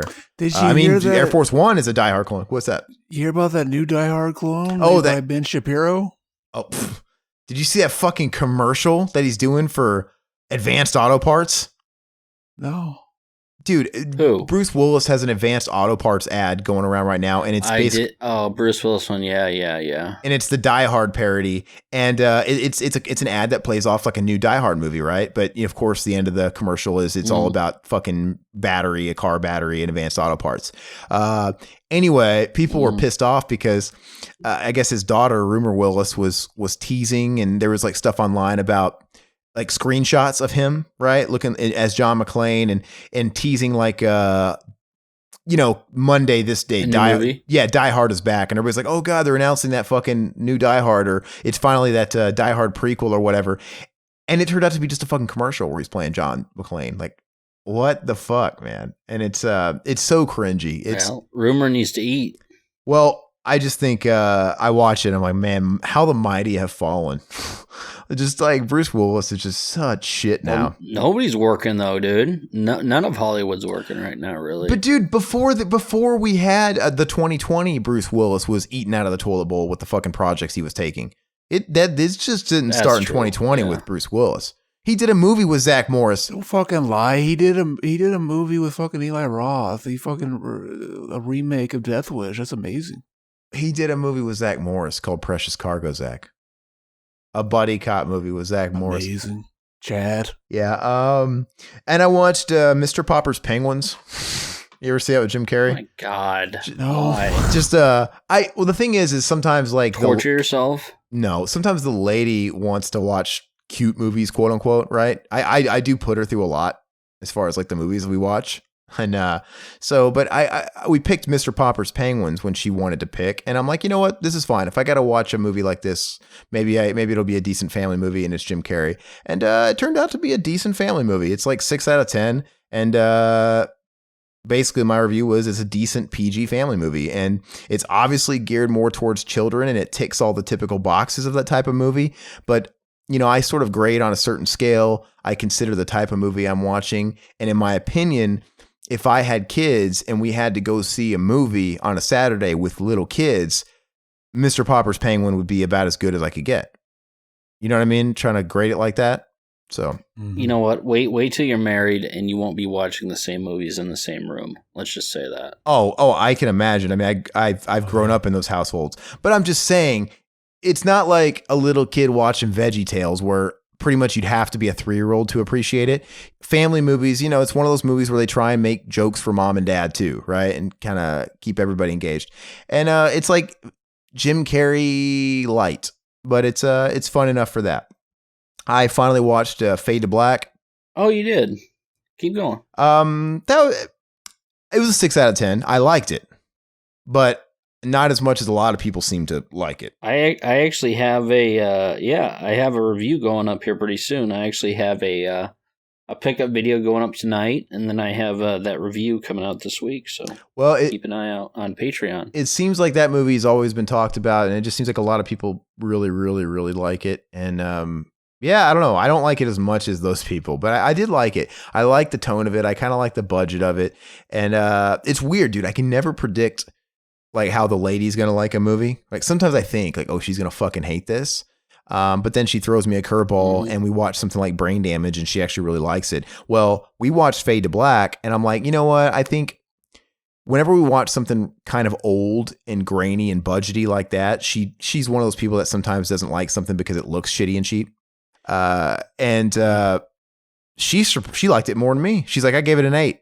I'm like, I give it a 6. Like what? Well, it's a character study, Aaron. She knows about No, I usually know how she works, but she surprised me. She's looking at you, thinking of this guy because you're the same way. You collect the posters, you collect the movies. She's like, I'm dating this fucking guy. I'm not Eddie Spaghetti and like with my fucking weird mom aunt and living there, which was all fucking weird. I know, but yeah. But no, the idea behind it was cool. The idea was cool. I like how he was reenacting all these fucking murders in the vein of these films and stuff. I thought it was really cool. Just for me, it was like a 6. I don't know, but I liked it. Very low T. What did you give it, Zach? A 6. Okay, so you're low T as well. Exactly. But no, I liked it. Don't get me wrong on it. You guys aren't gonna give a shit about this, but I watched that Ant-Man and the Wasp, and that was fun enough. That was like a afternoon watch. That was like a 7 out of 10. Okay, so I continued my Studio Ghibli checking off the list, and I watched Poko. It's not one of the Miyazaki movies, but I actually dug it. And it's always interesting who they get to do the English dubs for this. And Jonathan Taylor Thomas is one of the main leads in this. It's kind of odd. But it's the movie where it's going into the lore of raccoons being magical and mythical and having these special powers and shit. It's very Japanese like that. But they use their nut-sacks as weapons and as devices. And they call them pouches. Like you're cutting out, dude. I'm gonna leave the chat and come back. Can I do that? Kid Cudi over here. Yeah, in Poko, so they use their nutsacks as weapons. It's super Japanese. It's going off of the old Japanese folklore of raccoons having mystical powers and shit like that. That's fucking stupid. It's very, very Japanese, but it's once again, it's a story like Ferngully. It's about nature getting overrun by corporation, cutting down forestry and shit like that. It's kind of that whole undertone. And but they use their nutsacks as weapons. Like they'll fly with them. They'll grow their nutsacks really big and bounce on them like bouncy balls and crush people. And just big veiny fucking, and they call them pouches. It's fucking wild. But amazing. And I was saying it's interesting seeing who they cast in these American localizations or whatever. And Jonathan Taylor Thomas, it's like, okay, he's like one of the main guys. But anyway, there's that. I watched Ponyo, which is another Studio Ghibli movie that was a little bit more geared towards young children. So it was like a 7, which is pretty low on average for those movies for me. I watched Tower Heist, that Ben Stiller movie. It was a 7 out of 10. It was fun. What else did I watch? Akira. I finally watched that. I know Mendoza was saying that was the next one I should watch on my list, and that was really good. But that one was a total mind fuck. It's like an 8 out of 10, but it's just, I don't know. It's a total mind fuck when you watch it. It fucked your little mind. It fucks your mind. It's so fucking out there. I watched Real Steel, that fucking Hugh Jackman movie. That's like a fucking 5 out of 10, maybe. It's not very good. And it's basically my whole summary was it's Rocky plus Over the Top starring Rock'em Sock'em Robots. I hope they bought Stallone a sandwich or something because it's just whatever. It's very forgettable. Watched Kung Fu Panda 3 because I had seen the first 2 of those. Consistent, good, not quite as good as the first one. What else did I watch? I watched that movie Brothers with Tobey Maguire and what's that fucker? Gyllenhaal. You guys seen that? Oh yeah, that fucker. That fucker. You ever see that, Riverman? Oh yeah, I actually enjoyed. I actually enjoyed it. I saw it in the theaters. Oh, you did? It was an 8 out of 10. No, I liked it. Yeah, that was Marky Mark, and yeah, I enjoyed it. No, you're talking about 4. That's 4 Brothers, dude. Oh, that's John Singleton. Okay, never mind. Brothers stars Brothers stars Tobey Maguire and Jake Gyllenhaal. Do they fuck in it? No, and it's about the one brother, Tobey Maguire. He's like a war hero. He comes home from the war, all fucked up from some shit that happens. And his brother, he's kind of on the other side where he's the fuck up. He's getting out of prison, and it's mainly about the Tobey Maguire character, but it's good. It's a good movie. I gave it an 8 out of 10. I watched The Call of the Wild, that adaptation of the Jack London book, right? It came out a couple years ago. It's got Harrison Ford in it. You guys know what I'm talking about? Yeah. Oh, the Harrison Ford one. Okay. And it's got the dog and looks like shit. Well, you know what? When you watch it, yeah, I saw that too. I'm like, oh, the dog's all computer animated. They didn't used to do that in the 90s. But when you watch the movie, you realize why they made all the dogs computer animated. I mean, they look good, but I realize why they did it because it's the only way to really completely honor what they were doing in the books, right? Because I mean, some of that shit, man, you can't really get dogs to do some of that shit easily, right? On command, like some of the stuff that they were talking about in these books. And so, but it was good. It was like a 7 out of 10. It doesn't have shit on Togo, that Willem Dafoe Disney Plus original. Did you guys watch that? I still haven't. No. Fuck, you watch that. That is so fucking good, dude. It's really good. I cried like a fucking little bitch. It's you are a bitch. Yeah. Oh, it's really good, Todd. You should watch it, man. And Disney Plus hasn't put out an original movie that's come close to the quality of that. It's like, okay, they came out of the gate swinging, but it's really fucking good. And it's basically telling the real life story that Balto, that animated movie, was telling, right? So it's telling it from another perspective, but the same real life story. And it's fucking great. Really good. And Willem Dafoe's awesome in it too. Speaking of dog shit movies earlier, we were talking about The Rock and stuff. Dude, I watched Rampage. What a total hunk of dog shit. Why would you waste your time? Dude, I'm getting that hard up, man. Sometimes I don't want to waste if it's a daytime movie, and the lady wants to watch something, I don't want to waste sunlight on a really, really good movie. I have to have atmosphere. I'm in a shitty apartment right now, so it's really hard to get in a vibe. I can see sunlight everywhere. I can hear people's dogs outside. You know what I mean? I can't really get into my own space. So it's like I'll watch a movie I'm really into that I really want to see when it's quiet and it's night and stuff. So this is like a Sunday afternoon movie if you have like 2 hours to kill. Dog shit. Absolute dog shit, man. Dwayne Johnson, when he came onto the scene, I liked a couple of his movies. I'm like, oh, he's got a couple of good movies, but geez, I swear, I don't know what's going on this last few years, but he is just pumping out dog shit after dog shit after dog shit. And he just prints money. Oh, yeah. I mean, no wonder they keep fucking making these movies, man. People keep seeing them. Mm-hmm. But in this movie in particular, I know these type of quote unquote blockbusters are going to have a certain look, right? These action movies are fucking in name only because gone and done away with our practical effects. Everything's going to be green screened and shit like that. I get it. Dude, this whole movie looks like they were standing in front of a green screen and it doesn't even look good. It looks bad. It looks like they're doing a YouTube video. It looks like a YouTube video to me that James Rolfe made. And there's just no excuse for it. It's just so fucking terrible. So I think it's just another reminder that Hollywood needs a big time enema because like it's almost offensive. Oh, yeah. It's offensive what they put out there, but people see it. Like I said, so I don't know who to blame is. Who's to blame? Sorry. I finally watched Escape from Alcatraz. I had never seen it, but it's good.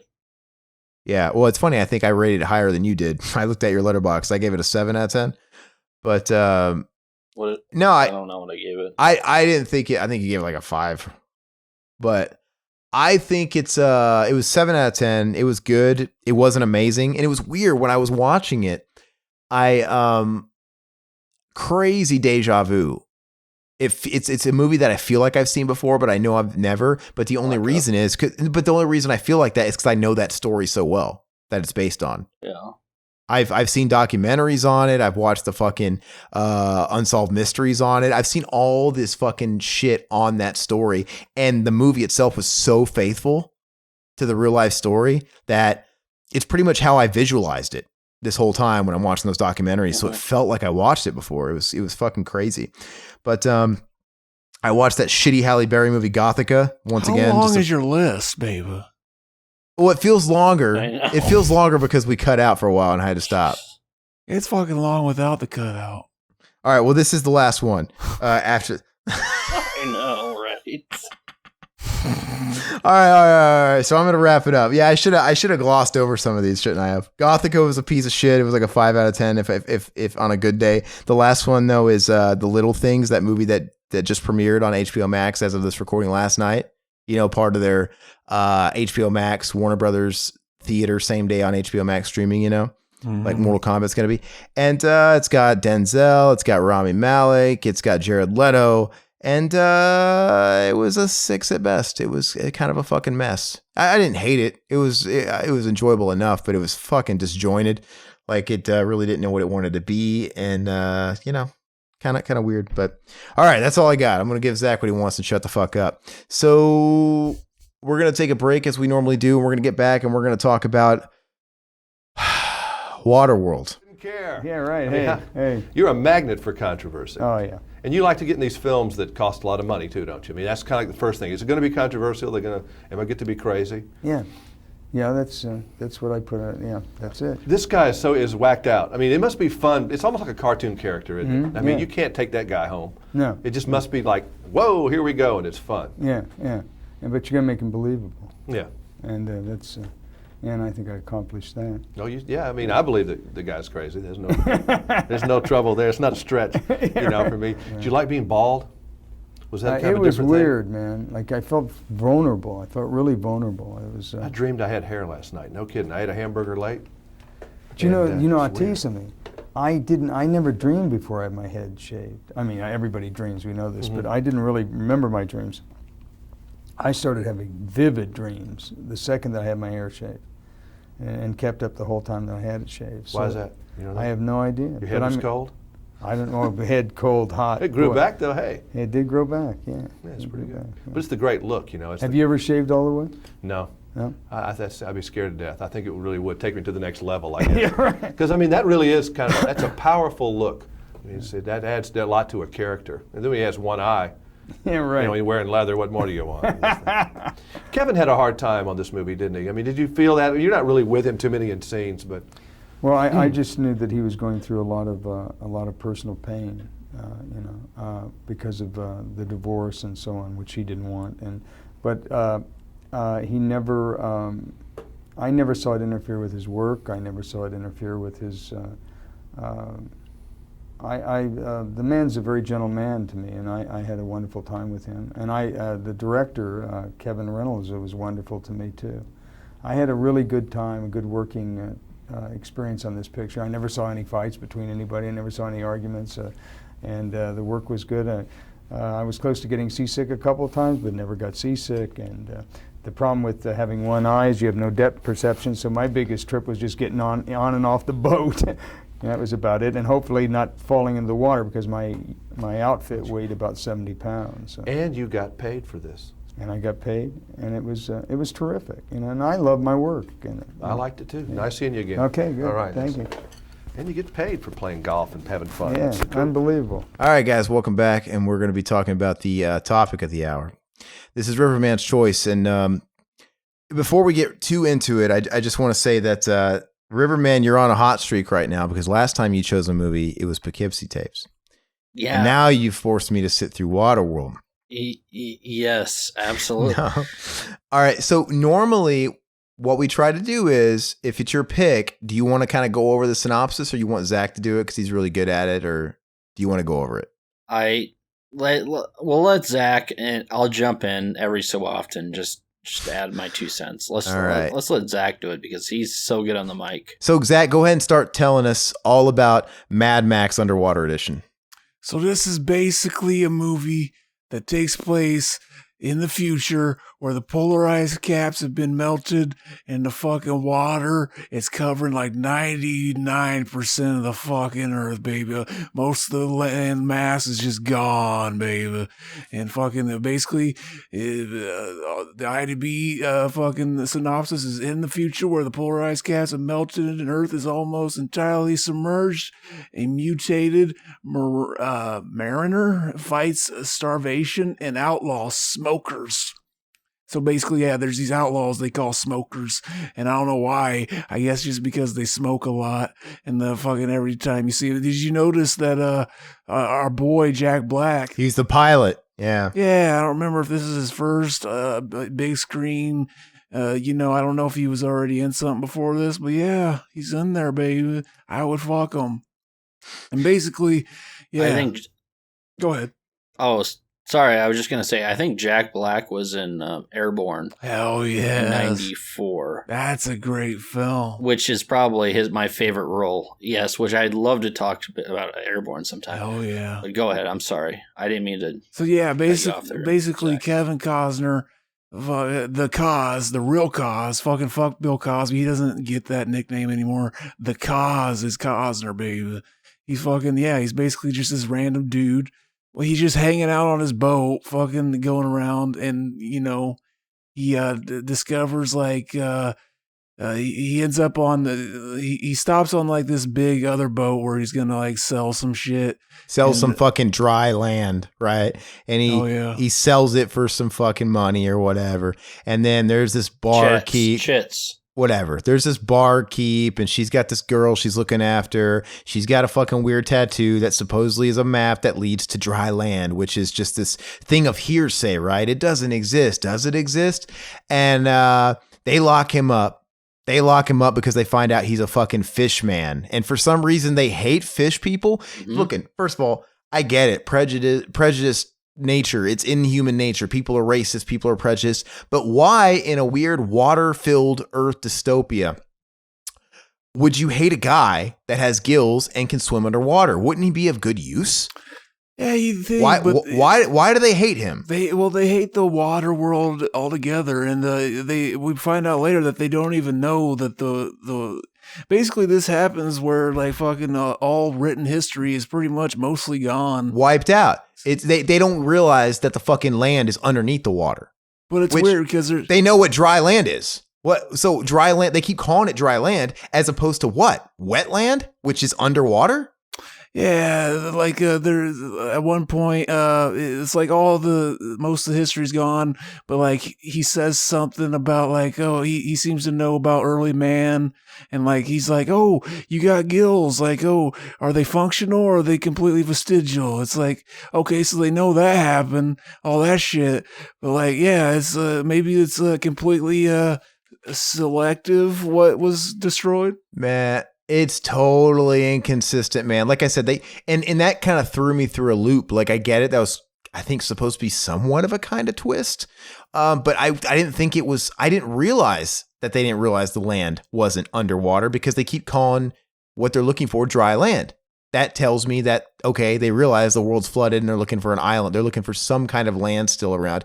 So, but I'm saying if you didn't realize the concept of water and the fact that the land you wanted was under the water, why would you call something dry land?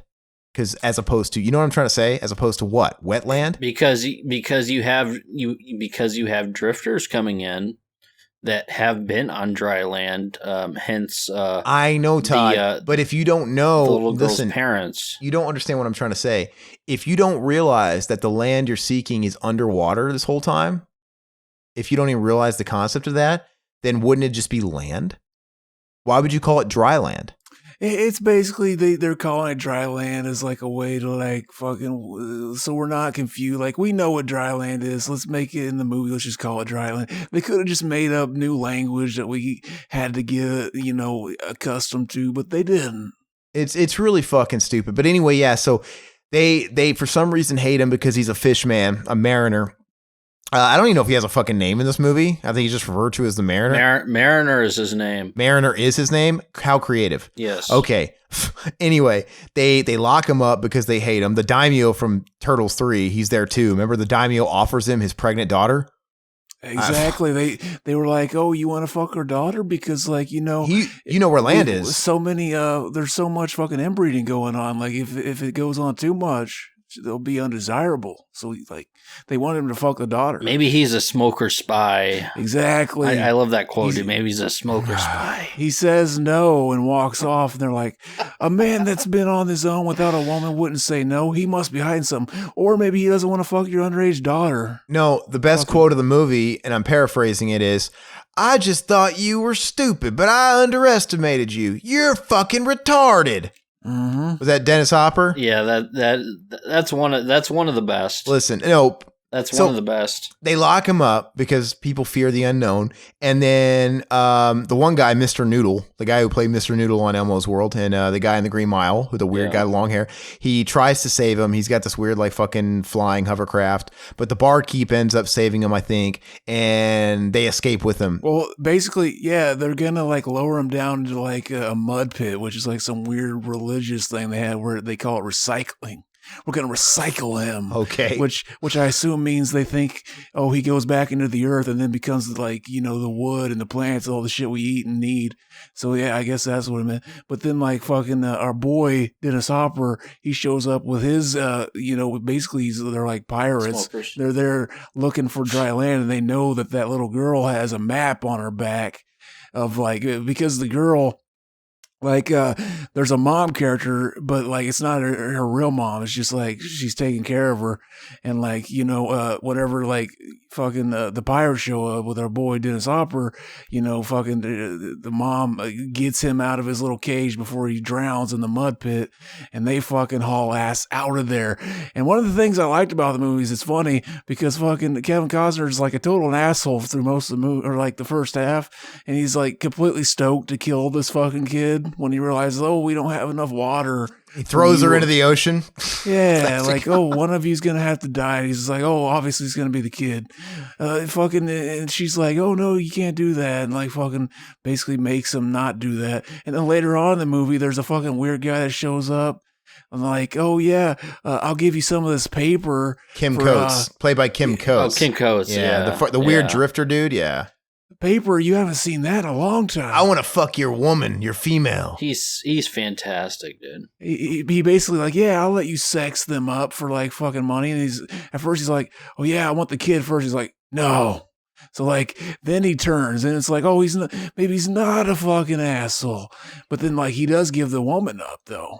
Well, he's going to give the kid up too after the woman, he said. Yeah, he ends up coming to his senses and like decides, never mind. But he was willing to sell them and the kid, but all of a sudden he has a moral high ground when she tries to offer herself to Kevin Costner. Exactly. And he acts totally gay in front of her. And then later on in the movie, he's like, why didn't I offer myself to you and you rejected me?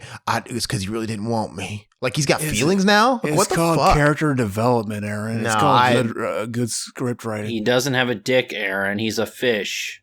He's a fucking fish. So anyway, from there, I mean, the movie's extremely simple. I mean, there's really not much more than that. Yeah, the rest of the movie's basically just fucking them running on the boat and Dennis Hopper chasing them because they want that map on her back. And Dennis Hopper's like this Donald Trump character to all his people, right? Talking at the podium and holding up the fucking girl, and they're all seeking dry land. He's promising them dry land, and just that's really it. And of course Kevin Costner. The girl, the barkeep wants dry land too. He tries to tell her, look, it's fucking here. It's not dry here. And he takes her underwater and there's that whole fucking thing. And it wasn't a very good reveal, but yeah, anyway, whatever. They fucking. Well, we already knew. See, they could have maybe made it so maybe not explain how it's gotten like this. And we find out throughout.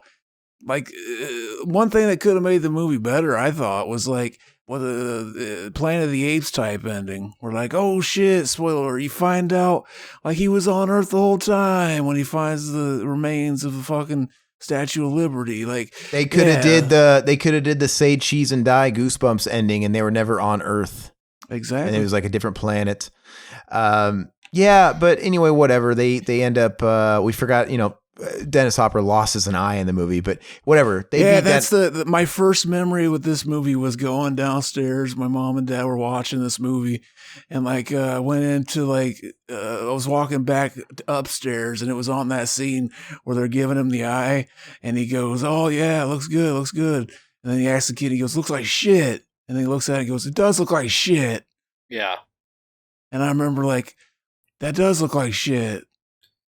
The movie. All right. Though. No, I didn't say it. No, I meant I remember thinking that was funny. Oh yeah, fucking Dennis Hopper, he's a dog. Can I jump into this? Sure. Go ahead, baby. Acting is fucking horrible. Terrible. The story. Terrible. The story is bad. This movie is fucking killer though, man. This movie is so much fun. Deacon is so over the top as the villain. Mm-hmm. As you're talking about, he's, the fascist oil tycoon. This movie is actually very, very political, especially for the time. I don't really line up with a lot of it, but yeah, it's definitely, there's a lot more there that the director really didn't. He just made it so shitty, but it was definitely something you can go back and What? It was directed by Kevin Costner, was it? No, it wasn't. Oh, I thought it was. No. Okay. No, I think he directed The Postman. Didn't he direct The Postman, maybe? I think he did The Postman. But this film score is fucking fantastic. It's still in one of my top 10. James Newton Howard did the film score, and it's great. It's probably the best part of the actual movie. Which is bad. It makes the movie that much better. I wouldn't say it's fantastic by any means. It's definitely something you can't watch in 2021 and have an appreciation for it, because this thing was Star Wars. The budget that they put into this, and this thing was pretty much a flop. I think at the time it was the most expensive movie ever made. The budget was $175 million. Yes. And where did it go? Because it doesn't look that impressive. The movie, my biggest problem with it is it's so visually unappealing, because where did the money go? It's just everybody's on a boat. Everybody's on it. The oil tanker, I'm sure, blowing up an oil tanker. It looks like probably has something to do with that. All the gadgets on his boat. The action sequences look like something out of Universal Studios, like the water shows and when they're on jet skis. It just looks so fucking cheap. Yes. It looks bad. It's total 90s. It's total 90s cheese, which is why I enjoy it so much. I know. I don't know where that budget went. We should talk about something like when it was coming out, this movie hype. Yeah, the hype around the movie. It was fucking huge, and like it was the most expensive movie of the time. Everybody was like, it was like just one of those movies that like everybody, it was on everybody's radar. And like, the opening weekend, budget was 175 million. It made 21 million, and it was just kind of like, how the hell are you gonna make all that money back when it's like the most expensive movie ever made? And it was just, it's not really known as being a terrible movie. It's maybe at the time, but because it was so like, what it was, but like, it's more known as being like fucking just a biggest flop. Yeah. And if the movie, a $21 million opening is good for a lot of movies. Mm-hmm. Not for $175 million in 1994 money or whenever this was fucking made. But the movie's super, super, super simple. And eventually, like I said, they beat the bad guys and then they find dry land, right? And it makes you wonder, how long have they been at this, and why did it take them so long for somebody to find dry land? Because it looks like it's you think they would have found, unless that was deceiving and that was just one island in the entire fucking planet, then maybe it would have been really hard to find. But did you not watch the extended cut? No, why would I? This was 2 hours and 15 minutes too long, Todd. I'm not watching the one that's almost 4 hours. What the fuck? I'm so happy I did. Okay. I couldn't find the director's cut anywhere. That's why I didn't put it in the box. It comes in the 4K that Todd and I have. So, which looks fucking beautiful, by the way. Okay. So the extended cut is the TBS cut. It's the cable cut. So they added it on there. They cut out like the language and stuff like that. But technically in the extended cut, they tell you where the dry land is. Like they brush away. It's probably the tippy top it's probably the tippy top of like a mountain somewhere that hasn't fucking sank all the way yet, right? This is Mount Everest. It's so cringy because they have like a marker stone on, like they brush it away after Kevin Costner leaves and in his boat and the very end of the movie. Like the two girls brush like the leaves away, and there's God, who was the first person to peak Mount Everest? It's like Hillary something and whoever. But it comes to find out that is Mount Everest. I mean, it's just so cheesy and stupid. And it's totally it's tropical. It's tropical now, right? It's tropical now, yes. But it's so bad, but it's fucking fantastic, man. It is. It's a Hollywood studio movie. It's a I mean, the action sequences, the music is, you gotta admit, the fucking score is phenomenal. It's definitely 90s. It's definitely 90s. It seemed like a generic, what you'd expect, par for the core blockbuster soundtrack. It wasn't offensive. It was good, I guess, but I don't remember it. I don't remember any themes or anything. It's just, is the director's cut just the TV cut, or did they like put them together so that it doesn't like change the language and stuff? No, it's just the TV. It's just the TV cut. Why would anybody want to watch that? I think the movie was too long at 2 hours and 15 minutes for what it gave us. To be honest with you, it wasn't really. Well, that's what my wife said too. But it was. There wasn't enough substance to justify that long of a story. It was so simple. Yeah, like it could have been shortened down. I thought, But I wrote down some like. Go ahead. No, I just said, there's no really character development. Like, but there is. No, there is character development, Todd. You guys already shit on me for that, right? When he reveals that he has a heart and he doesn't want to make love to anybody who doesn't want him back. And then Kevin Costner, by the end of the movie, when they find land, he can't stay there. He's not made for land, and he wants to go back to the water. Because he's a fish, dude. And by the way, do they even know how evolution works?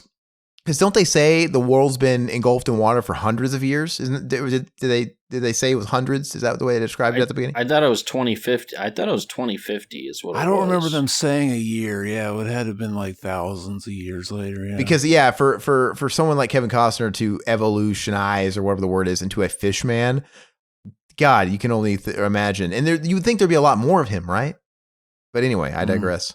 Well, you didn't watch the extended cut, because in the extended cut he talks to the female saying the reason why he's leaving is because he wants to find other people like his own kind.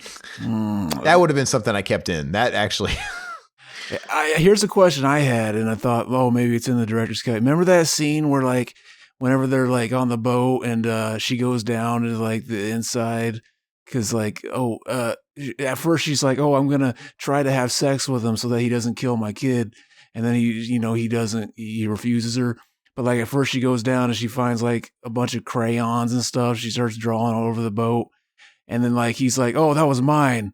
That was my stuff. It implies that like he had a kid or something at some point. Maybe he grew up on that fucking ship and those were his legit crayons. So, yeah, maybe. Oh, no. He dove to the bottom of the ocean and picked those up. And just found all. Yeah, the National Geographic magazine and stuff like that is his treasures. Yeah. Which that's... You can breathe underwater, so... Yeah, so maybe there really isn't that many of him, but you'd think if there was a lot of people that can go underwater, they would restore and find all these artifacts like National Geographic, these magazines and shit, right? And by the way, that National Geographic, if it's really thousands of years later, would be fucking dust. There's no way that thing would be preserved underwater for thousands of years. Or We know this, Aaron. We know this, Aaron. It would have been mulch. It would have been wormwood. I don't know. Maybe he found it in like a little air pocket somewhere. I don't know. I always thought it was so cool when they dove into the bottom of the ocean and they saw the city. Like, I thought that was like the coolest special effect ever when I was a kid, dude. Do you know there's a phobia that people have, basically a man-made structure submerged in water? There's like a phobia of that.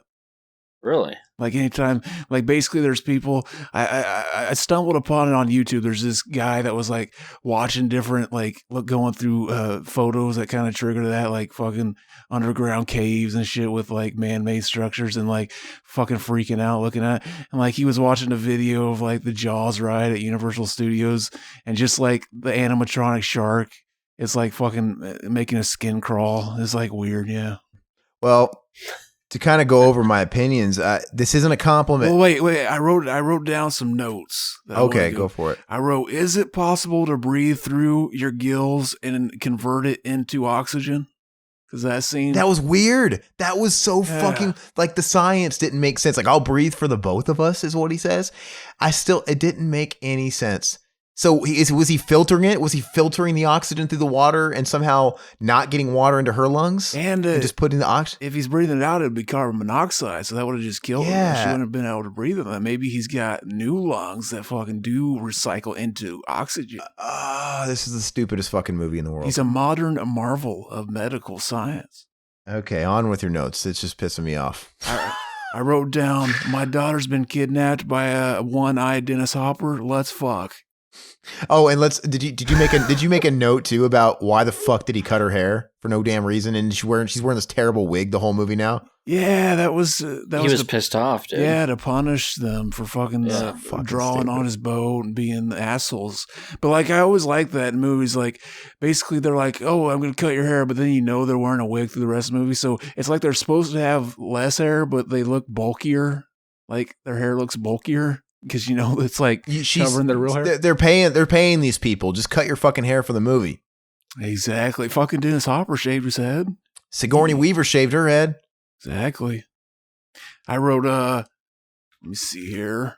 I wrote down the oil man in the boat. That was genuinely a funny thing. That was the best one-liner in the actual movie. Is that the guy that got killed? That guy was like, no. Yeah, the Dennis Hopper and his gang of the guys, they have like a guy in a boat in like the middle of their ship and like where the oil is. Yeah, I laughed. I actually laughed at that part. He just has like a suffered existence where they just keep him down there and he's fucking, and then like later on in the movie, fucking Kevin Costner throws a flare down there to make the whole thing blow up and he goes, Oh, thank God! As he's dying, it's pretty funny. Yeah, I laughed too. The best one-liner in this film, which I quote a lot of these one-liners with my brothers and my family and shit, is when Kevin Costner is on the boat with the little girl, and then the little girl starts waving at the airplane that flies overhead of him, and then he slaps her in the back of the head. He's like, "What are you thinking about?" Just out of nowhere, he just like slaps her in the back of the head. Yeah, it was weird. It makes no fucking sense. We always do that. Then we always do the he's like a turd that won't flush. I mean, he's like a turd that. There's so many good one-liners in this. Mm-hmm. What does he know about flushing turds? Do they have? Why don't they just shit in the ocean? Come on, do they have toilets? Aaron. You gotta turn your brain off, my friend. Look, okay, so turn your brain off. Zach, do you have any more bullet points, or can I just go on and on about how much I hate this movie yet? We'll talk about the ending, with the little girl. What was her name again? Ebola. I don't even fucking know. Worthless piece of shit actor. Enola. Okay, Enola. So we find out that her mom that we've come to know isn't her real mom. Like basically they found her. And she was basically sent. She just showed up in in some kind of a basket or something with a bunch of other stuff that could be found on dry land, and then that map on her back. So they always thought oh, that's a map to dry land. They're trying to get us to find this. And then at the end, they show up and they find that basically, was it implying that her parents died and basically put her in a basket, just fucking send her through the water, hoping somebody would find her? What shitty parents. Yeah, it really didn't make any sense. If they had all the resources they needed, I don't know why they would send her away. That didn't really make any sense to me either. Because there was a sickness going on. Yeah, they were just hoping somebody found her instead of just a message in a bottle. I guess it fucking, yeah. There's so many plot holes, but it's just still fantastic, and it's definitely worth the viewing. Well, I think it comes down to Top Gun again, man. It's time and place and circumstance, right? It's just, you know what? If you poll the listeners, I'm sure 60% of them would really like this movie. Oh, I was blown away on Letterboxd how it holds an average of 6 out of 10. Fucking mystified that it has the average of 6. Well, you're gonna hate my score then. Well, I mean, you're gonna hate my score too, because I didn't hate this movie as much as you did. Okay, all right. So, are you done with your bullet points, Zach? So, if I hate it the worst, let me start, because I sounds like I do. Now, Grant, first of all, dude, oh my god, Kevin Costner's acting and everybody else's, but Kevin Costner's acting is fucking insufferable. The guy, you never liked Kevin Costner. Don't talk shit about Kevin Costner. No, I never really did. But I gotta say, does this guy give a fuck to be in this movie? I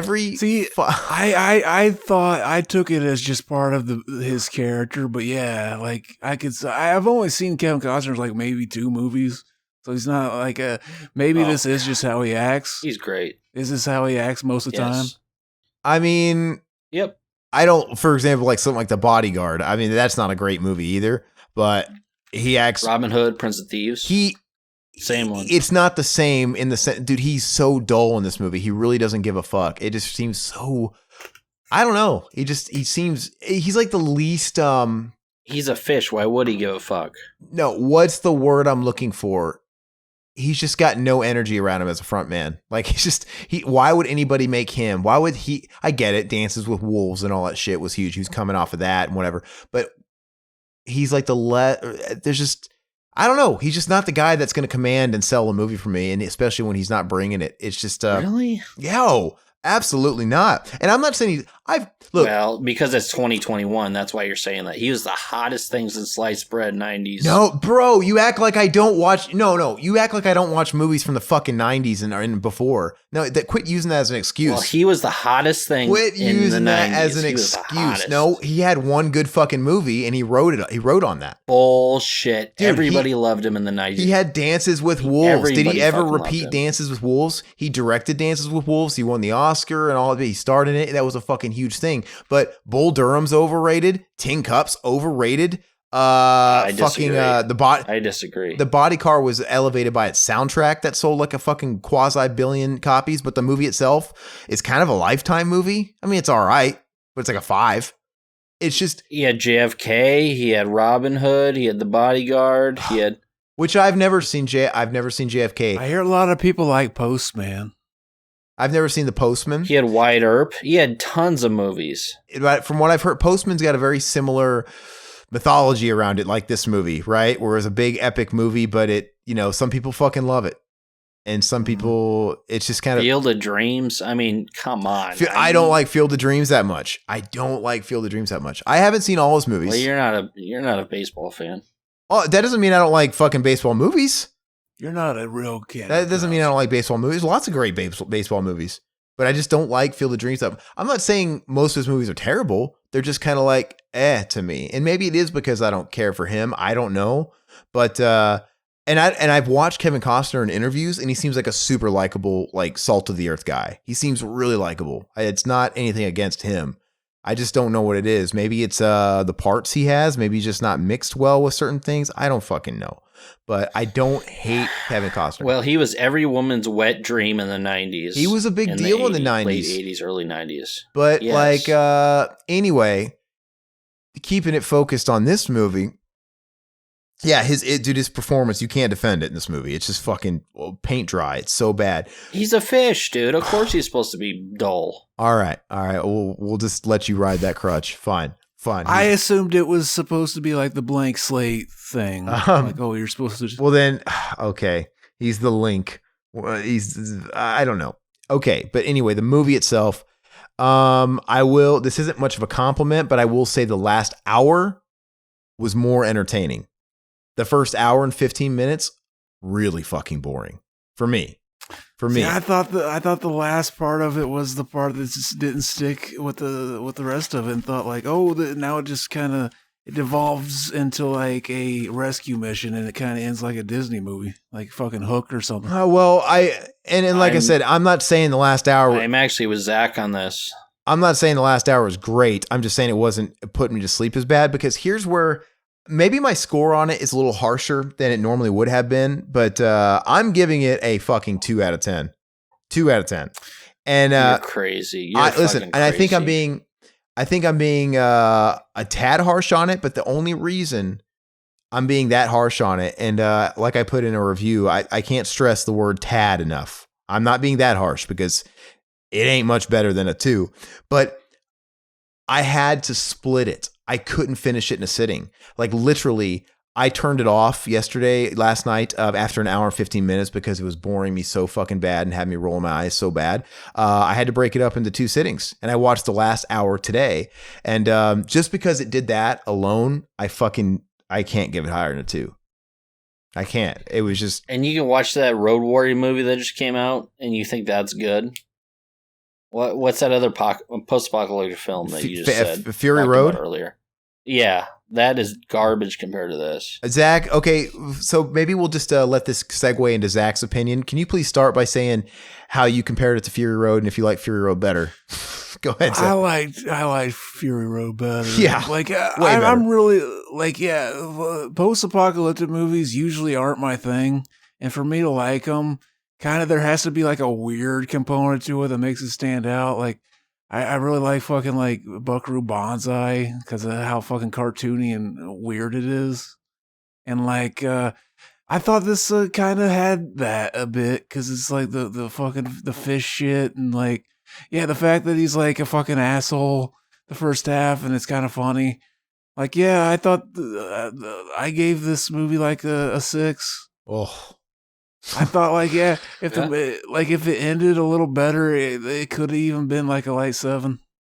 Aish. Like I didn't, Surprise. I was entertained. Okay, well, and it swallowed me in the world. It holds. That's the average. If you look on Letterboxd, it's an average hovering around 6. It doesn't really go much higher than that, but it's the most people are at a 6. I did go into this movie expecting terrible, though. I've heard nothing but bad things, and I'm the opposite. I pushed it off.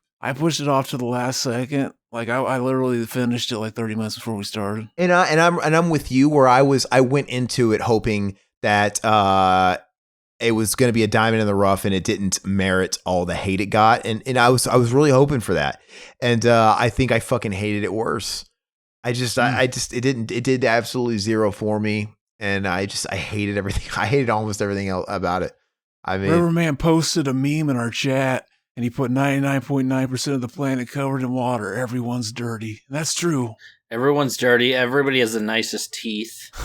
No, it's definitely a movie you turn your brain off, which it sounds like Aaron didn't turn his brain off. To add on to that, though, to add on to that meme, and the little girl doesn't know how to swim.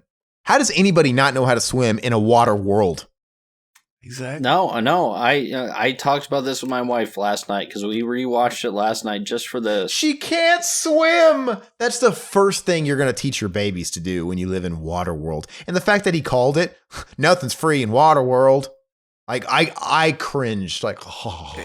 It seemed like they were trying to kind of do both things where it's like, oh, this is thousands of years into the future. And it's kind of like just kind of happening at the same time because the kid couldn't swim and stuff like that. I don't know. All right. Well, Aaron didn't turn his brain off, but I turned my brain off in '95 when I saw this in the theaters, and my mom was obsessed with this movie. She was a huge Kevin Costner fan. My grandma was. This movie just held a place with me. The opening scene with what is this? Was this the Paramount? The Universal logo. Universal Earth, yeah. Where you see the polar ice caps just melt and then everything turns to water. It just kind of... It was clever. It was a clever usage of the logo. When I started watching it, I was like, oh, they're going to do that. Because I was like, oh, I know the plot. And it's like, oh, they should... If they're smart, they'll start out like this. And then it did it. I was like, oh, yeah, I could write a script. Yeah, it was... I'm definitely with Zach where it opens up a lot stronger than it finishes. The character development shit, but I love Kevin Costner. I grew up with Kevin Costner. I love Dancing with Wolves. I love Robin Hood, Prince of Thieves. There's a lot of good one-liners that I still use to this day. So I am jaded, and I'm sure a lot of people are jaded. The people that actually like this movie. If this movie came out today, it would be utter shit. I'll tell you that. It would look a lot different, but I think they would be able to do a lot more with it because they have the technology. I just don't know where the $175 million went, to be honest with you, when you look at it. Was this based on a book or something big? Like, was it based on something? I think they had a novelization. They came out with a video game, but it wasn't based on anything. The toy line, they have everything. I don't know if it was based on anything. Toy line! Don't get me started, Todd. I have to say, my mom was a big fan of buying us stuff like when she finds stuff on clearance, like at pharmacies, right, for nothing. And for example, one Christmas we got Stargate action figures. Granted, this was like 3 years after Stargate came out, so they were probably $1. But anyway, one year I got Waterworld toys, and you know what I did? I fucking slapped her in the face. No, I'm just kidding. I didn't do that. But I'm like, it was. I'd love to have those. I got Waterworld toys like, I don't know, like a year after the movie flopped, and it's like whenever we'd get anything that was a toy off of something we'd never seen, you could tell she got it for like $1. But yeah, I remember the Waterworld toys. Send me those toys. I don't have them anymore, man. But yeah, they were really pushing that. They really wanted to turn that into something huge, man. Everything had a toy line. Even, you notice that everything had a fucking toy line in the 90s. Everything. Mm-hmm. Oh, yeah. Absolutely. Which was actually cool. Yeah, nowadays that's not a thing as much. I mean, they have toy lines and stuff, but a lot of it's existing IPs, like a new Ghostbusters coming out, right? They're going to have Ghostbuster toys.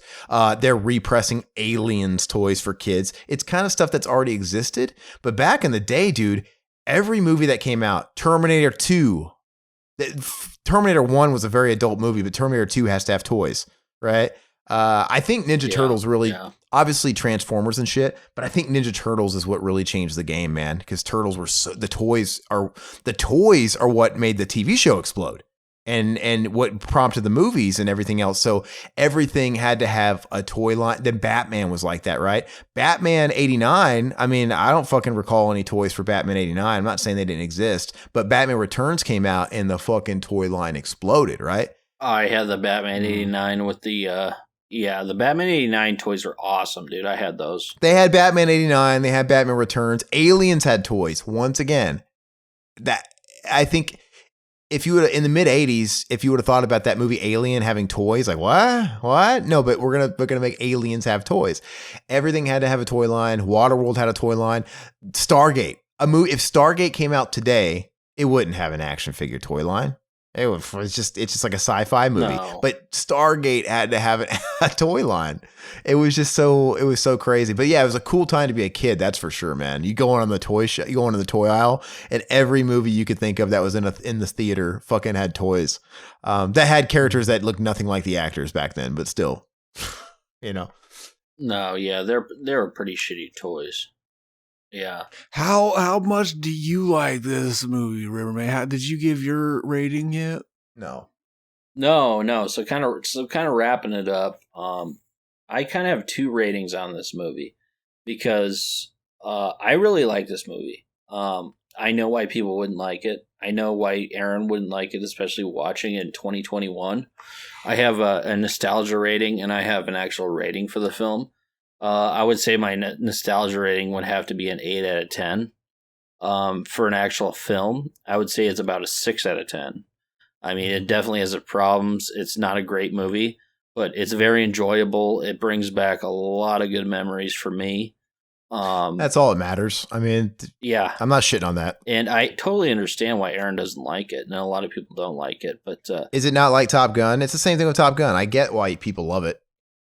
I get it. Top Gun's different to me. Top Gun, I would still give Top Gun for a 10 out of 10 for nostalgia, but for regular, I'd probably still give it a 9 out of 10 just for the aesthetics and everything and the actual characters. It's all time, place, and circumstance. I know you don't like it. It's all time, place, and circumstance. I've already said that. Like Top Gun, I was watching Top Gun the whole time, and I'm like, I get why this was a big deal back then in the MTV generation.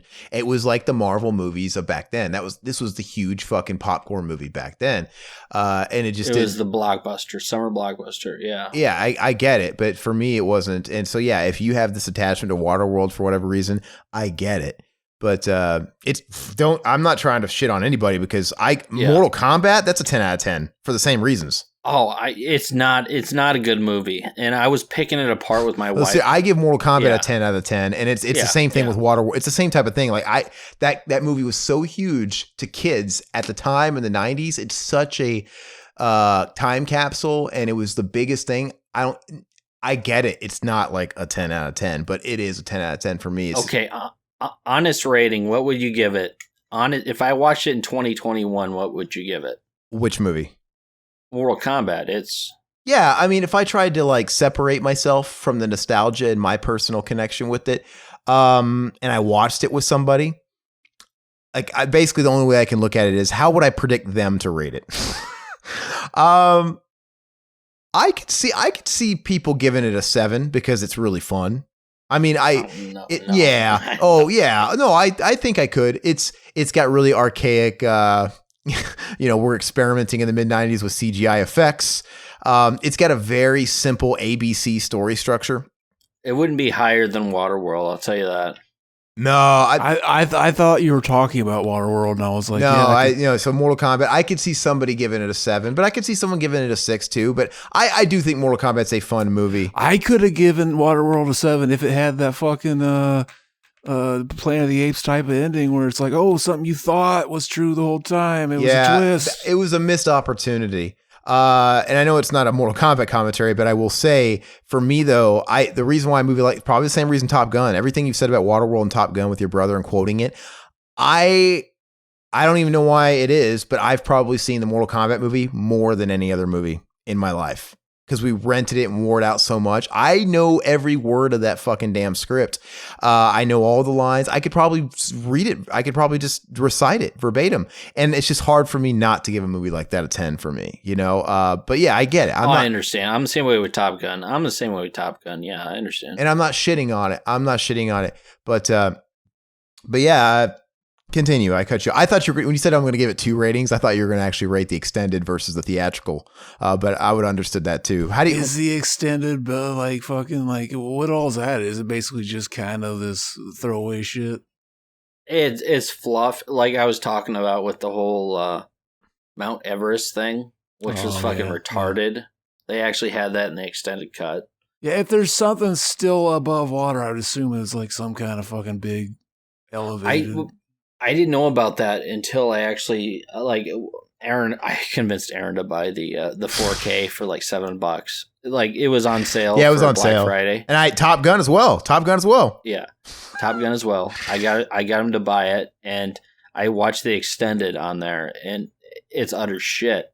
The extended, which I saw that on there. I was like, I didn't even know this was, the case for Waterworld, where they're actually throwing this stuff in there because it's, made for cable or whatever to add more time. I mean, the thing's fucking long enough. It's weird. I know. Yeah, they extended a little too much for cable. 3-hour long movie that probably took up like an hour and a half block on TBS or something. But I'm very curious what people think about this movie. I hope we get some good feedback on this because I know there's going to be a lot of people that hate it, but there might be a few people that like it. Well, I mean, when I posted it as a, what did somebody say? I posted it as a YouTube like post just to let people know we were going to be doing this for patrons and stuff. And somebody commented, I think it was James L. or I think that guy. He said that is the anal ward of cinema. Well, which at the time I didn't disagree with. What does he know? Maybe he's seen it. What the fuck does he know? What's good cinema to him? He watched the same movie I did, I'm presuming. No, I think it was. Did he see it in theaters? I think it was a giant missed opportunity. I think it could have been so much more. I think it was. I think they overreached what they were trying to do. It was just too much. I don't know, but.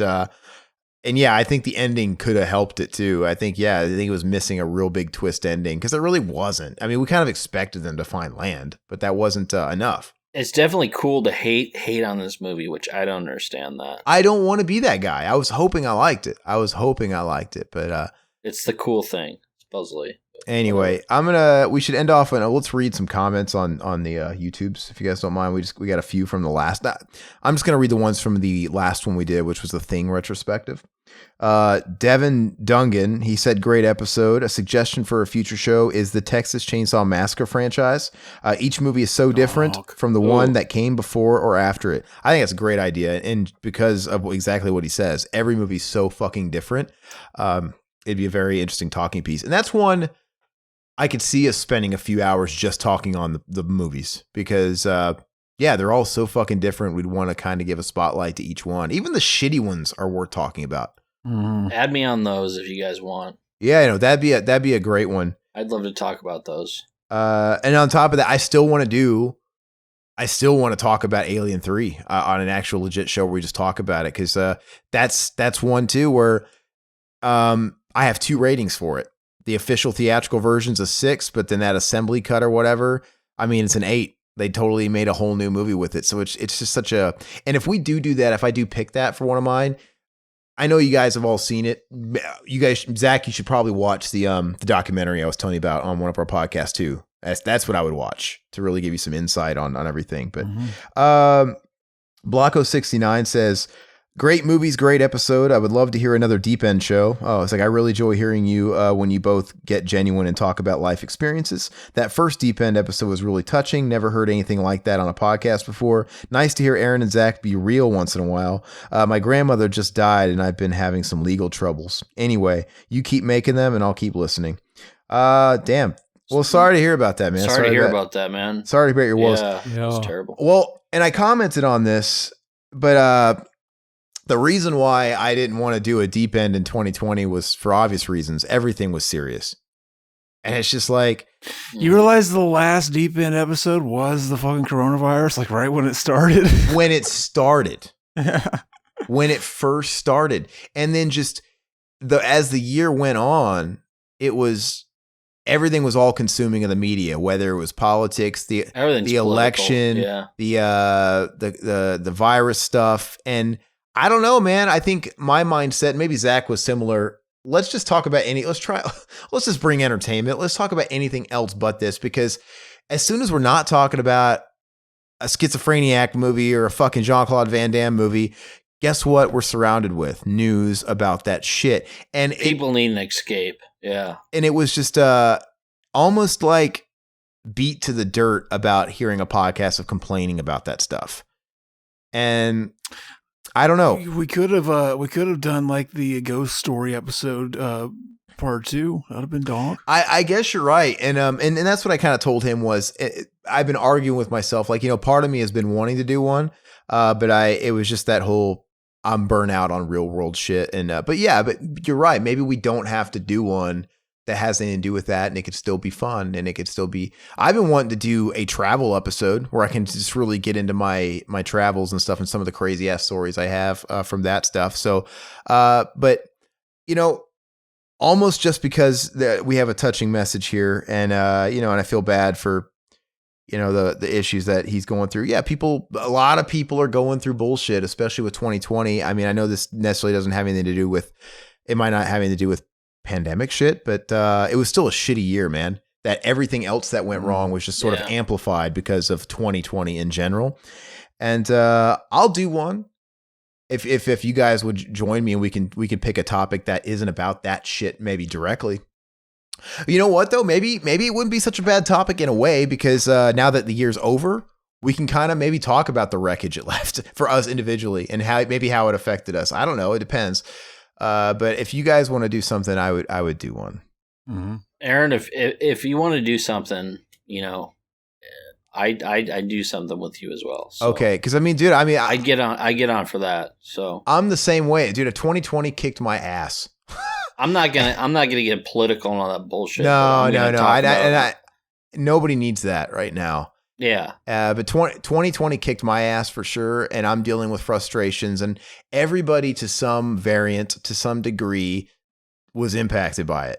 Mm-hmm. Yeah, absolutely. Even me. Like I said, I think I said it not on the recording, but yeah, I was blessed to have kept my job, and I'm still blessed for that. But fucking everybody's feeling it, man. Oh God, yeah. It doesn't mean my job wasn't impacted because it was. Let's just say between all the stuff that it caused and how it rippled down to your employment and shit, I'm entering 2020 less wealthy than I did in 2020. Let's say that. Like I had more expenses like everybody else. And just because I kept my job and just because Joe Millionaire over here, this guy kept his job doesn't mean he didn't have a wife that didn't. Right. And so, yeah, you know what I mean? So, and that's the story with me, man. It's like I was working and I had to pick up slack other places. So it's like, believe me, everybody was fucking feeling it somewhere. And, so yeah, we'll figure out, how we should angle it. And maybe this is a good lure to cast out there. If you guys want to hear a deep end, let us know. Do you want it to be fun? Do you want it to be personal, but sort of just totally avoiding all that shit? Or do you want us to get real and maybe talk about the wreckage of 2020? Yeah, we got the Doomer fans. They want to fucking get soul crushingly depressing. They want to fucking add to it. You know what? I wouldn't even mind if we can do a session. We can record 2 episodes. Why not? We just sort of split it up. I got lots of ghost talk and I really, really do want to do a travel episode, man, because there's so much shit that I've never really talked about with that stuff. That'd be cool. But yeah, I think we should do one too. So you'll get your wish block 069. We'll do that really, really, really, really soon. I'm down to, you know what, to be honest with you, Zach, I am,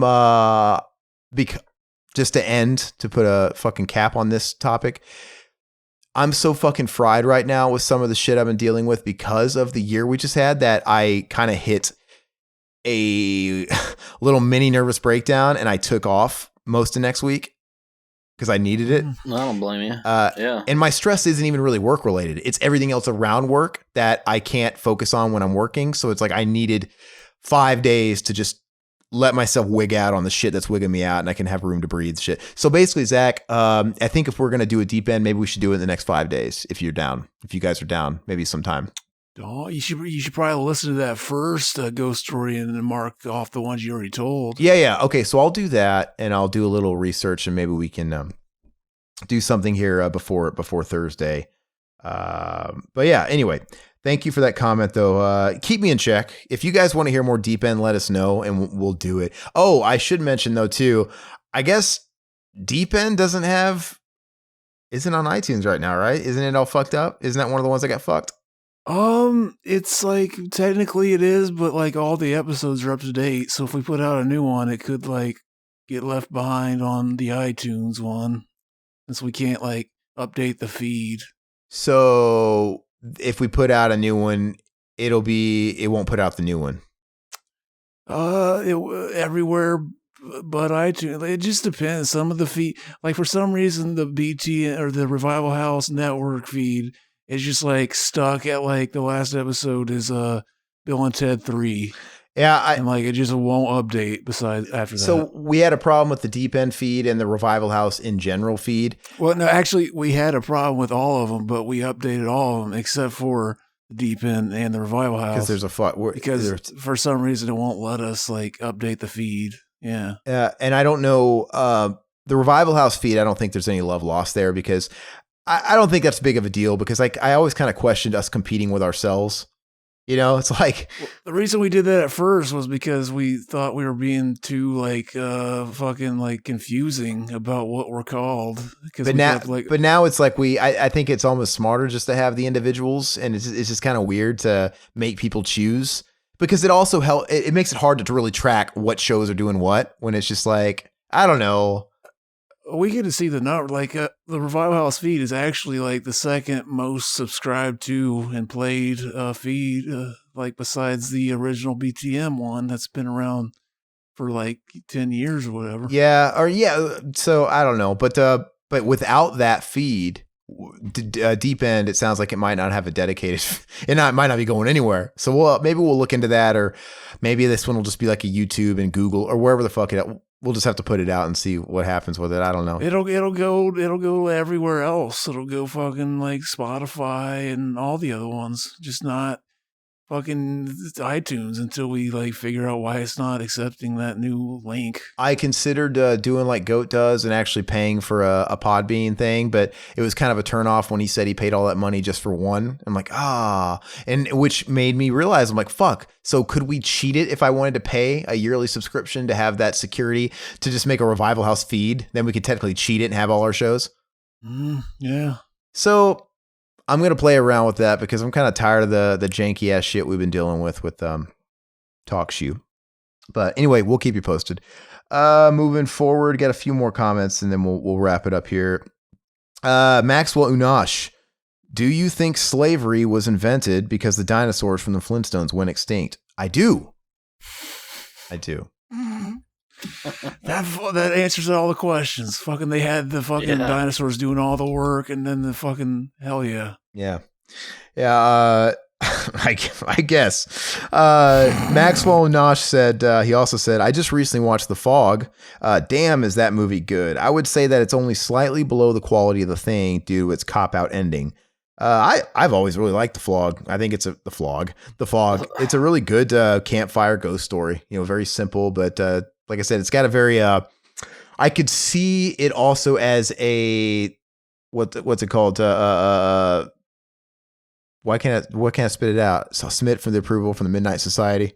Why can't I spit out the fucking show? Are You Afraid of the Dark? There was an episode of Are You Afraid of the Dark that kind of seemed like it was the Fog ripoff. But it's that kind of story where it could have you could adapt it so many ways. Mm-hmm. It's funny you say that because I saw The Fog actually pretty recently. I want to say within the last 10 years. You know, blasphemy, whatever. That's not recently. 10 years.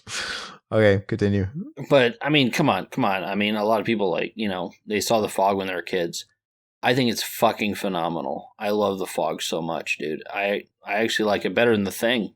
I do. I think it's a better film. It's a breath of fresh air if you pull it out now because it is really nice to see a really simple, cohesive story. And it's just like a simple ghost story campfire tale. It's not trying to fucking make you think. It's not trying to slam you with all these crazy undertones you have to unlock. It's just a ghost story. I know there's a bunch of people like that were making podcasts and kind of in the community that like were talking shit about The Fall back not that long ago. They were like, a lot of them were rewatching it and deciding like, oh, it's a little too slow. And it's like, yeah, that's kind of like, all of John Carpenter's movies are kind of like that. They're those kind of movies, though. You got to be in the right mood. Otherwise, yeah, you could be like, if you're in the mood for like non-stop action, they could leave you wanting more. You just got to be in that right mindset. But you know what though? The thing about the Fog though is, it's kind of got that slowness to it. But it's only I'm looking at it right now. It's 89 minutes. it's like I said, it's such a flash in the pan ghost fire tale. You could easily adapt this into like a 30-minute TV show, or you can make it 89 minutes feature. It's just it's a good nightcap. You know, like I said, it's not anything too exhausting, and it's paced perfectly for what it is. I always really like The Fog, yeah. I really like The Fog. I mean, it's an 8 out of 10, at least for me. I don't think it's a 10 out of 10 or anything like that, but it's an 8 out of 10. I would give it a 9. I'll give it a 9 out of 10. I'd have to watch it. Maybe it'll change over time. But it's an 8 out of 10 for me. When I think of top tier Carpenter, I'd say this makes the top tier. Anything that's 8 or above is top tier Carpenter. I like The Fog better than They Live, I think. It's my second favorite Carpenter, right next to the first Halloween. I actually made a point to like watch the Carpenter stuff I still haven't seen this year. My favorite Carpenter movies are, I mean, like by default Halloween, but I think Escape from New York, in no order, Escape from New York, Halloween, The Fog probably rounds it up. I think Christine. You know what I think just barely misses the mark of that top like tier, but I like it. Prince of Darkness. Mm-hmm. I think it's underrated. I haven't seen that in forever. I need to rewatch it. I don't think it's quite. I think it's scraping below that 8, but it's really fun. It's really interesting. It reminds me a lot of a Fulci movie. It seems like he watched Fulci and was like, "I'm gonna make a movie that fucking the plot isn't super important and it's all about the visuals and the fucking gore." And the fucking Alice Cooper homeless baby. Homeless hobo Alice Cooper, which I've been appreciating. Fauci, Dr. Fauci, Dr. Fauci. Yeah, let's not fucking talk about Dr. Fulci pretty recently. Save that for Deep End. Oh yeah. You know what? I think it's so easy to say Halloween's the best just because, but you know what? I think it's just the impact it had that makes it. It's the impact it had on everything. But pound for pound, I think I want to be a hipster and not. I want to give the top spot to Escape from New York. I think that movie is just the epitome of cool. Everything about it, I love it. I love the story. I love Snake Plissken. It's just really cool. I don't know. Christine, I like. Christine's not top tier to me. Christine's like a 7, maybe. I don't know, but. That's all we're gonna do for comments. Do you guys have anything you want to wrap up with and say? Zach, do you want to pitch anything? Nothing's right now, baby. We're waiting for. I guess we're taking the month off for Mac and Zach. We're gonna hit the ground running next month. Well, that just means all the more keep tuned. If you guys are on Patreon, I mean, I guess you guys aren't gonna get a Mac and Zach episode. We're just gonna load you. Keep looking out for those Ash vs. Evil Dead commentaries. Oh yeah, there is one thing I can say. Just recently, we finally got everything, all the old episodes, revival, like classics, all that shit. It's all now up, both on the BT or the Revival House Network podcast, shit, and fucking on YouTube, baby. It's all there now. It's all caught up. What about you, Riverman? Have you put up anything new, like on the Patreon, or are you working on anything? I am actually putting it up right now. I have a new pickup video that I was going to put up. I finished editing a hobo episode, which I haven't put up yet. Yeah. So I am. Oh, it's awesome! Yeah, done. I'm done with this pickup video. I'm actually putting it up right now. I'm waiting till we're offline, so it will actually get up there. But I am working on some stuff. I do have a lot of things that I picked up recently that I would like to talk about with the Patreon supporters. So get on Patreon, check it out. I mean, I'll try to get as much stuff up there as I can. So, and I think we need to update it, but essentially, man, I think there's only 2 tiers in there, but I think right now I'm gonna go edit it, but just $2, $2 a month, and you guys are gonna get access to the Discord, which when we do podcasts like this pre-recorded, you guys can be invited to our private Discord feed. You guys can chat up comments, and we were talking to folks earlier, and if you guys want to ask shit on the mic at the end of the show, like during this period, you guys can. We would love to see this community grow. It'd be a lot of fun to get a handful of you guys in here when we record. It'll make this segment really exciting. But you'll gain access to that. But I think the general Discord is available for everybody, right, Zach? Mm-hmm. And what is that? Just Revival House Network? Oh yeah, like you can only see like the Patreon exclusive chats and rooms if you're Patreon. Yeah, so like I said, you'll get that. You will get early access to all of our shows, which is kind of a standard. We shoot for 3 days early. We strive for it. And you get exclusivities. Riverman, like I said, puts up his pickup videos. Riverman's been doing his Hobo with the podcast on Patreon exclusively, at least for now. And I think he's got a couple episodes, maybe one, I don't know. He's got another one coming out too. And then Zach and I were committed to doing the entire Ash vs. Evil Dead series. And what episode are we up to as of this recording, or maybe by the time it's up? 4 or 5. We're on 5 now. Yeah, so those are only for you guys up there. And it might look like Mac and Zach's taking a month off, so I don't know if there's a bonus episode, but typically there's a bonus Mac and Zach episode for patrons only. And we got some rarities, some vault exclusive shit, stuff like the prank phone calls that were too hot for TV that went awry that we don't really want in the public consumption stuff. But that shit's up there. There's behind the scenes videos. Did you just put up a Weird Joe's Pizza video? What was Mac saying? I did. You just gotta see it to believe it. Mac is he's a meme on wheels. So it really pulls the curtain back on some of the everyday shit. So there's a lot of stuff up there, and we want it to grow. So right now, $2. I mean, that's the price of a basic bitch black coffee a month. We'll get you access to all that. And I want to say too, for me, I am waiting until I get in this house that is causing years to decrease off of my life. That's been delayed. But as soon as I get into this new house and I'm going to dedicate a room to more of a studio vibe. I'm really going to put some effort and a little money into it to make it my home for this sort of stuff. But I am going to launch a video series, because I think this is just me thinking out loud and stuff I've been kind of like dropping on Zach too. I think we need to start branching out a little bit into some video stuff. I never want to get rid of the podcasts because this is just what we do. But I want to be able to start contributing a video series, and that'll just be my thing. I'm going to edit it. I'm going to have to sort of tackle that obstacle. And I have a really cool idea for a video series that I would, like I said, if I can get fluid enough with it and stuff, because I'm not going to get cheap on it. I really want it to be something good. I want it to be quality, and I'm going to put the money into the equipment. And if that's successful, I'd like for that to be a weekly thing. And my idea is that maybe we can start future-proofing Revival House a little bit, because I know we have these shows under the umbrella and stuff like that. I mean, Behind the Mask isn't going anywhere. I don't think Enema is going anywhere.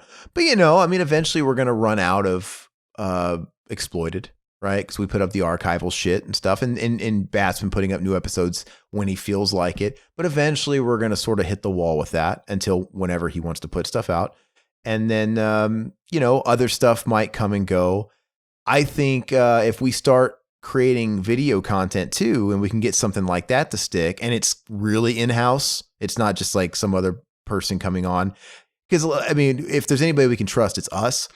Like I said, it's a way of future-proofing. So it'd be cool if down the road, it's like, okay, we have the BTM show on this day, but we also have this video show on this day and on this day. But that's something I really want to do. And not to mention, I kind of want to play with the fucking YouTube algorithms, man. I'm going to be honest with you guys. If you guys are supporting us on Patreon, we appreciate it immensely, because we ain't fucking really making the money on advertisements with YouTube. We've been learning about that a little bit more in recent weeks. But I mean, the money that they kick us back when they're not demonetizing us, it's just fucking pennies. And it's because of what we do. It's because of these audio podcasts. It's this audio shit. I've learned how much these fucking vloggers make that are just vlogging about fucking makeup or whatever. Like when you consider it dollars per views and shit, it's unreal. If we were getting paid, it's because it all comes down to what the advertisers are willing to pay for certain videos that, so I guess it's down to what kind of advertisements we attract doing what we do. But man, it's unreal. If we were getting the same ratios as some of these other people, we would make it a lot more fucking money. I mean, dude, there was a fucking YouTuber that she just vlogged her making homemade candles, and it was just very basic. She was a newbie. Dude, she has half the subscribers we do and half the hits we do, and she generated like fucking $2,000 in November alone. What the fuck? I can tell you honestly, we're not generating no $2,000. That's not happening. So, if the work can produce it, I'm definitely interested in experimenting with it and see what we could do. And I think it's just only going to help the channel. It's just going to bring more people to the podcast too. So I don't know. Mm-hmm. But anyway, rant over. Speaking of which, like I said, you guys know where the Patreon is. Love and support. Thank you so much. If you guys are subscribing to the YouTube, if you guys are following us on iTunes and Google Play, Stitcher, whatever, make sure you guys are liking the videos, hitting the thumbnails, leaving us feedback. Dislike them if you fucking hate us. I don't give a shit, really. Make sure you're subscribed if you're first timers. Same thing with all the podcast mediums and shit. Just leave us feedback, leave us ratings, star ratings, whatever they do. Help us elevate in the algorithms. And Teespring, buy a shirt, Mac and Zach shirts, BTM shirts, Revival House Network shirts, all that good shit's over there. They always kick us back a pretty penny for those purchases. But that's all we got, guys. So hopefully we'll be hitting you with a fucking deep end soon. That'd be fucking awesome now that we were talking about it. But like I said, we'll be back at you next week with another BTM. I'm gonna let Zach choose what we're gonna do for BTM. So I you hear that? You know all the fucking troll potential he's giving me right now. He's just fucking put it in my hand.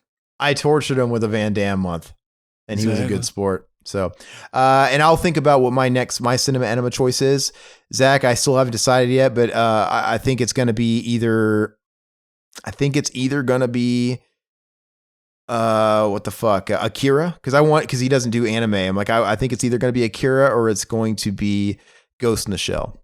Oh. And I'm going to decide on that. So, all right, guys, we'll catch you on the next time. Bye bye puppets. Thank you for joining.